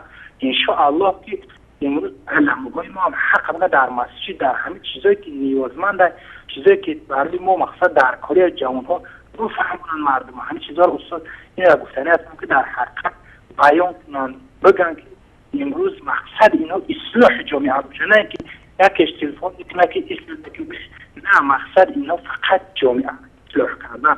باید ما چخل کنیم این جامعه که جامعه اسلامی ها شود، پروش شود، اسلام زیبا نور بگیره و با قرآن چنگ بزنن. فقط زیباگی مردم و اصلاح جامعه چی است؟ امروز متاسفانه قرآن پشت سر گذاشتن و به قرآن رجوع میکنن. من این هستم که تمام این مردم به قرآن چنگ بزنن. انشاءالله که اصلاحی و کامیابی و تمام زیبایی ها استاد قرآن است.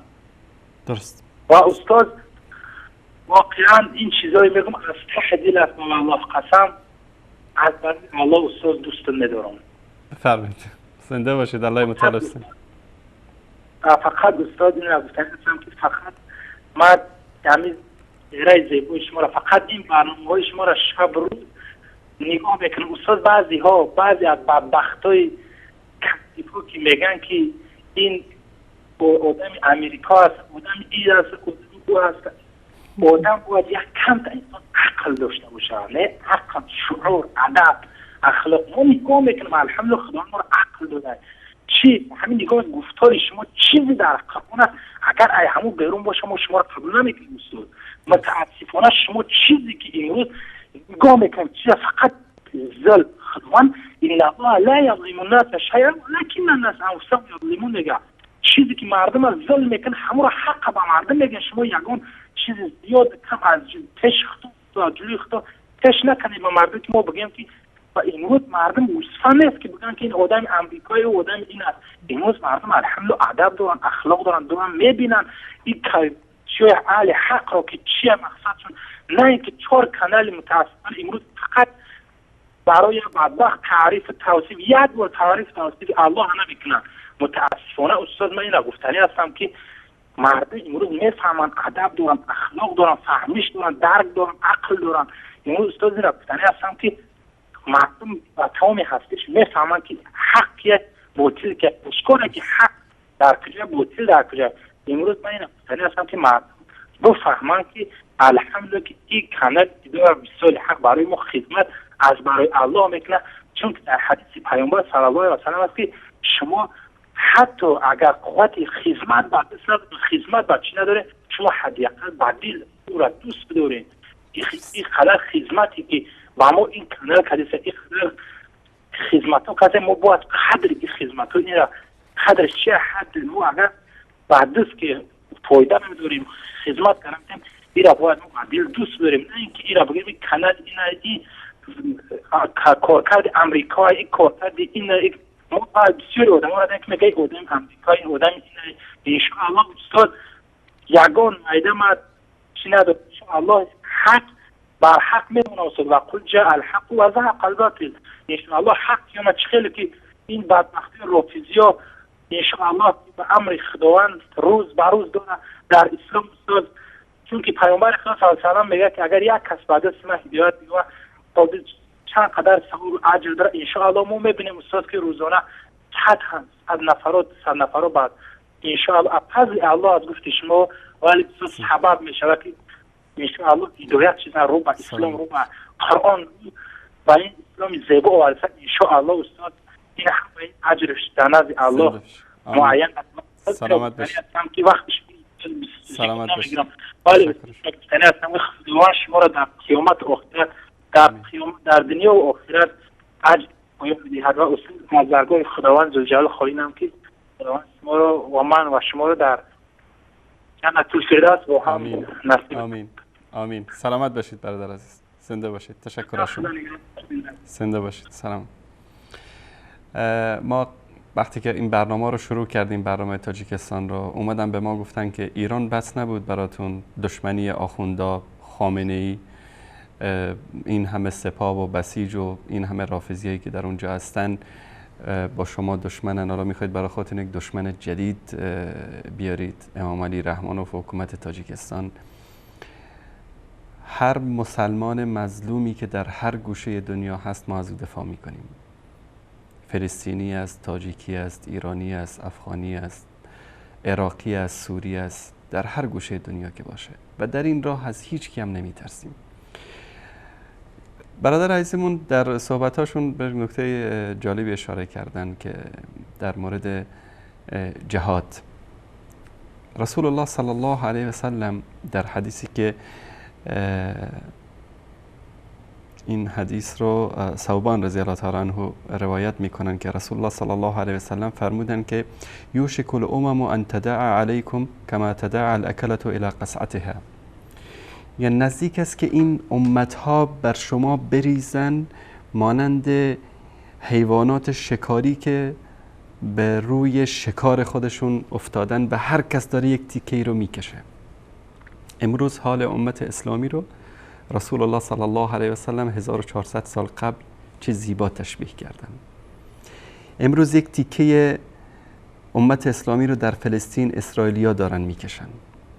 افغانستان از یک طرف، عراق، سوریه، برمه، کشمیر، چچن، هر گوشه دنیا رو ببینید مسلمان ها گرفتار یک مشکلاتی هستند و هر جام جای پای طاغوتی هست، دشمن اسلامی هست، یهودی هست، نصارایی هست، فرعونی هست، نمرودی هست که به جان اسلام افتادن.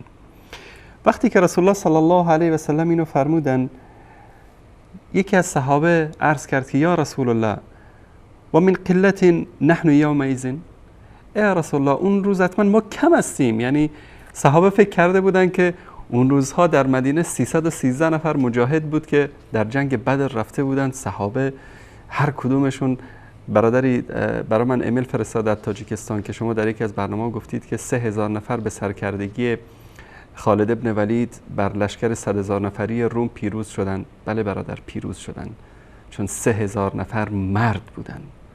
313 نفر با رسول الله صلی الله علیه و سلم مرد بودن، نه مثل این رهبرای امت اسلامی که نامردهایی که به عزت و به شرف و به ناموسشان تجاوز بشه خم به ابرو نمیارن. 313 نفر مرد بودن، الله سبحانه و تعالی اونا رو پیروز کرد بر مشرکین. 3000 نفر مرد بودن، الله سبحانه و تعالی اونا رو پیروز کرد بر کفار. رسول الله صلی الله علیه و سلم فرمودن که در جواب این صحابی گفته بود که حتما اون روز مسلمان ها کم هستن که اینطوری کفار به جان اینها میافتن. فرمودن که بل انتم یومئذ کثیرون ولکنکم غثاء کغثاء السیل. زیاد هستید در اون روز، خیلی زیاد، ولکن مثل خس و خاشاکی که بر روی سیل باشه. میبینید وقتی سیل میاد این خس و خاشاک چطور حرکت میکنن در روی سیل؟ این خس و خاشاک به درد میخورن؟ این خس و خاشاک میتونن کاری بکنن؟ نه، سیل اینا رو داره میبره، هیچ اراده ای از خودشون ندارن. امروز خیلی از مسلمان ها، خیلی از حکومت های اسلامی مثل اون خس و خاشاکی که روی سیل آلت دست بیگانه هستن. در ادامه رسول الله صلی الله علیه و سلم میفرمایند که بعد از اینکه از دین مردم دور شدن، از جهاد دور شدن، از عقیده دور شدن، بعد از اون چی میشه؟ ولا ینزعن الله من صدور عدوکم المحابة منکم. این هیبتی رو که در دل دشمن بود از طرف شما، الله سبحانه و تعالی این رو از بین میبره. پیامبر صلی الله علیه و سلم الله سبحانه و تعالی ایشون رو نصرت کرده بود به رعبی که در دل دشمنان بود به فاصله 1 ماه. نصرت بالرعب، رسول الله صلی الله علیه و سلم میفرمایند که این ترس مسلمان ها مؤمنین در دل کفار همیشه بود، الا که مسلمان ها از اسلام دور شدن. ولا یقذفن الله فی قلوبکم الوهن. یکی از اسباب دیگری که شما مثل خس و خاشاک روی سیل خواهید بود این است که در قلب‌های شما وهن به وجود میاد به قدرت الله سبحانه و تعالی. صحابه پرسیدن که یا رسول الله و ما الوهن، این وهن چی است که سبب میشه که ما مسلمان ها مثل خس و خاشاکی که باشیم بر روی سیل؟ فرمودن که حب الدنیا و کراهیت الموت، محبت دنیا و ترسیدن از مرگ. امروز رهبرای سازمان‌های اسلامی رو می‌بینیم که از ترس مرگ، از ترسی که امام رحمانوف اونا رو بکشه، از کشور فرار کردن رفتن جای دیگه. ملت رو رها کردن، ملتی که به اینا اعتماد کرد، ملتی که همه چیزش رو در اختیار شما قرار داد که شما این ملت رو پیروز بکنید. زن، مرد، جوان، پیر، عالم، غیر عالم تاجیک، همه چیزش رو در اختیار شما قرار داد که شما مسئول دفاع از اینها باشید، مسئول دفاع از اسلام و ارزش‌های اسلام در تاجیکستان باشید. روزی به خاطر کرسی این ارزش‌ها رو فروختید، روزی به خاطر پول فروختید، روزی این ملت رو همینطوری رها کردید و رفتید. چی است؟ حب دنیا و کراهیت الموت. این رو یقین داشته باشید که همه دنیا جمع بشه بخواد به شما نفعی برسانه نمیتونه برسانه و ضرری بخواد برسانه نمیتونه برسانه.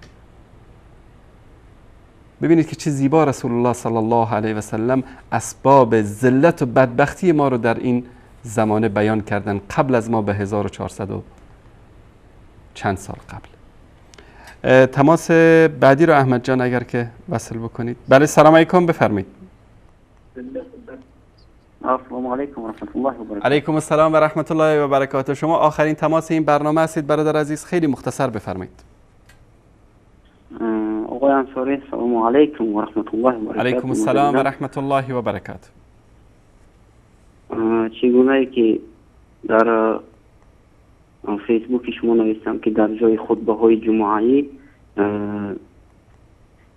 مجله های میخونند که از طرف سید مکرم که در اونجا فقط بدی های به شما میگویند و بدی های به گروه های، یعنی فقط به گروه های انفرادی هستند اینها و گروه های تندرو هستند. اینها میخواهند مملکت آبادیمان را ویران کنند. اینها من خود شاهدم و زنده حیاتم انشاءالله در همین ناحیه ما که نایستاده در اول برنامهتان، برنامه یکم 50 مسجد، من شاهدم در همین دهه ما 4 مساجد بسته شده است و طفل هایی که تا 16 18 می روند، اما تا 16 تماما من کرده شده است. اما وقتی که در مساجد در باره ریش و در باره حجاب صحبت می شود، امام مسجد همو 5 وقته می خیده و میگوید در این مسجد در باره حجاب و ریش سخن نگوید. من الان میگویم که این یکی از احکام های دین اسلام است، در این باره باید گپ زده شود. اما میگه در این منبر وقتی که تو برآمدی جای من رو که عوض کردی در این حالت گپ میزنی. احوازی باشد من در اینجا امامم، تو حق سخن گفتن نداری. تشکر از شما برادر عزیز. الله مطالب ستون کنه. السلام علیکم. علیکم السلام و رحمت الله و برکاته. جهاد در راه الله سبحانه و تعالی یکی از فرایضی است که الله سبحانه و تعالی در کتابش به ما امر کرده. آیات متعددی در قرآن کریم در مورد فرضیت جهاد وجود داره. جهاد با مال، جهاد با زبان، جهاد با سلاح در مقابل کفار، در مقابل مشرکین، در مقابل ظالمین. امیدوارم که الله سبحانه و تعالی این توفیق رو نصیب امت اسلامی بکنه که مردانی رو در این امت بیاره که فریضه جهاد رو دوباره زنده بکنن که تا دیگر ظالمی این جرأت رو نداشته باشه که بر مسلمانان و بر امت اسلامی ظلم بکنه. تا فرصت دیگر، الله یار و نگهدارتان باد. السلام علیکم و رحمت الله و برکاته.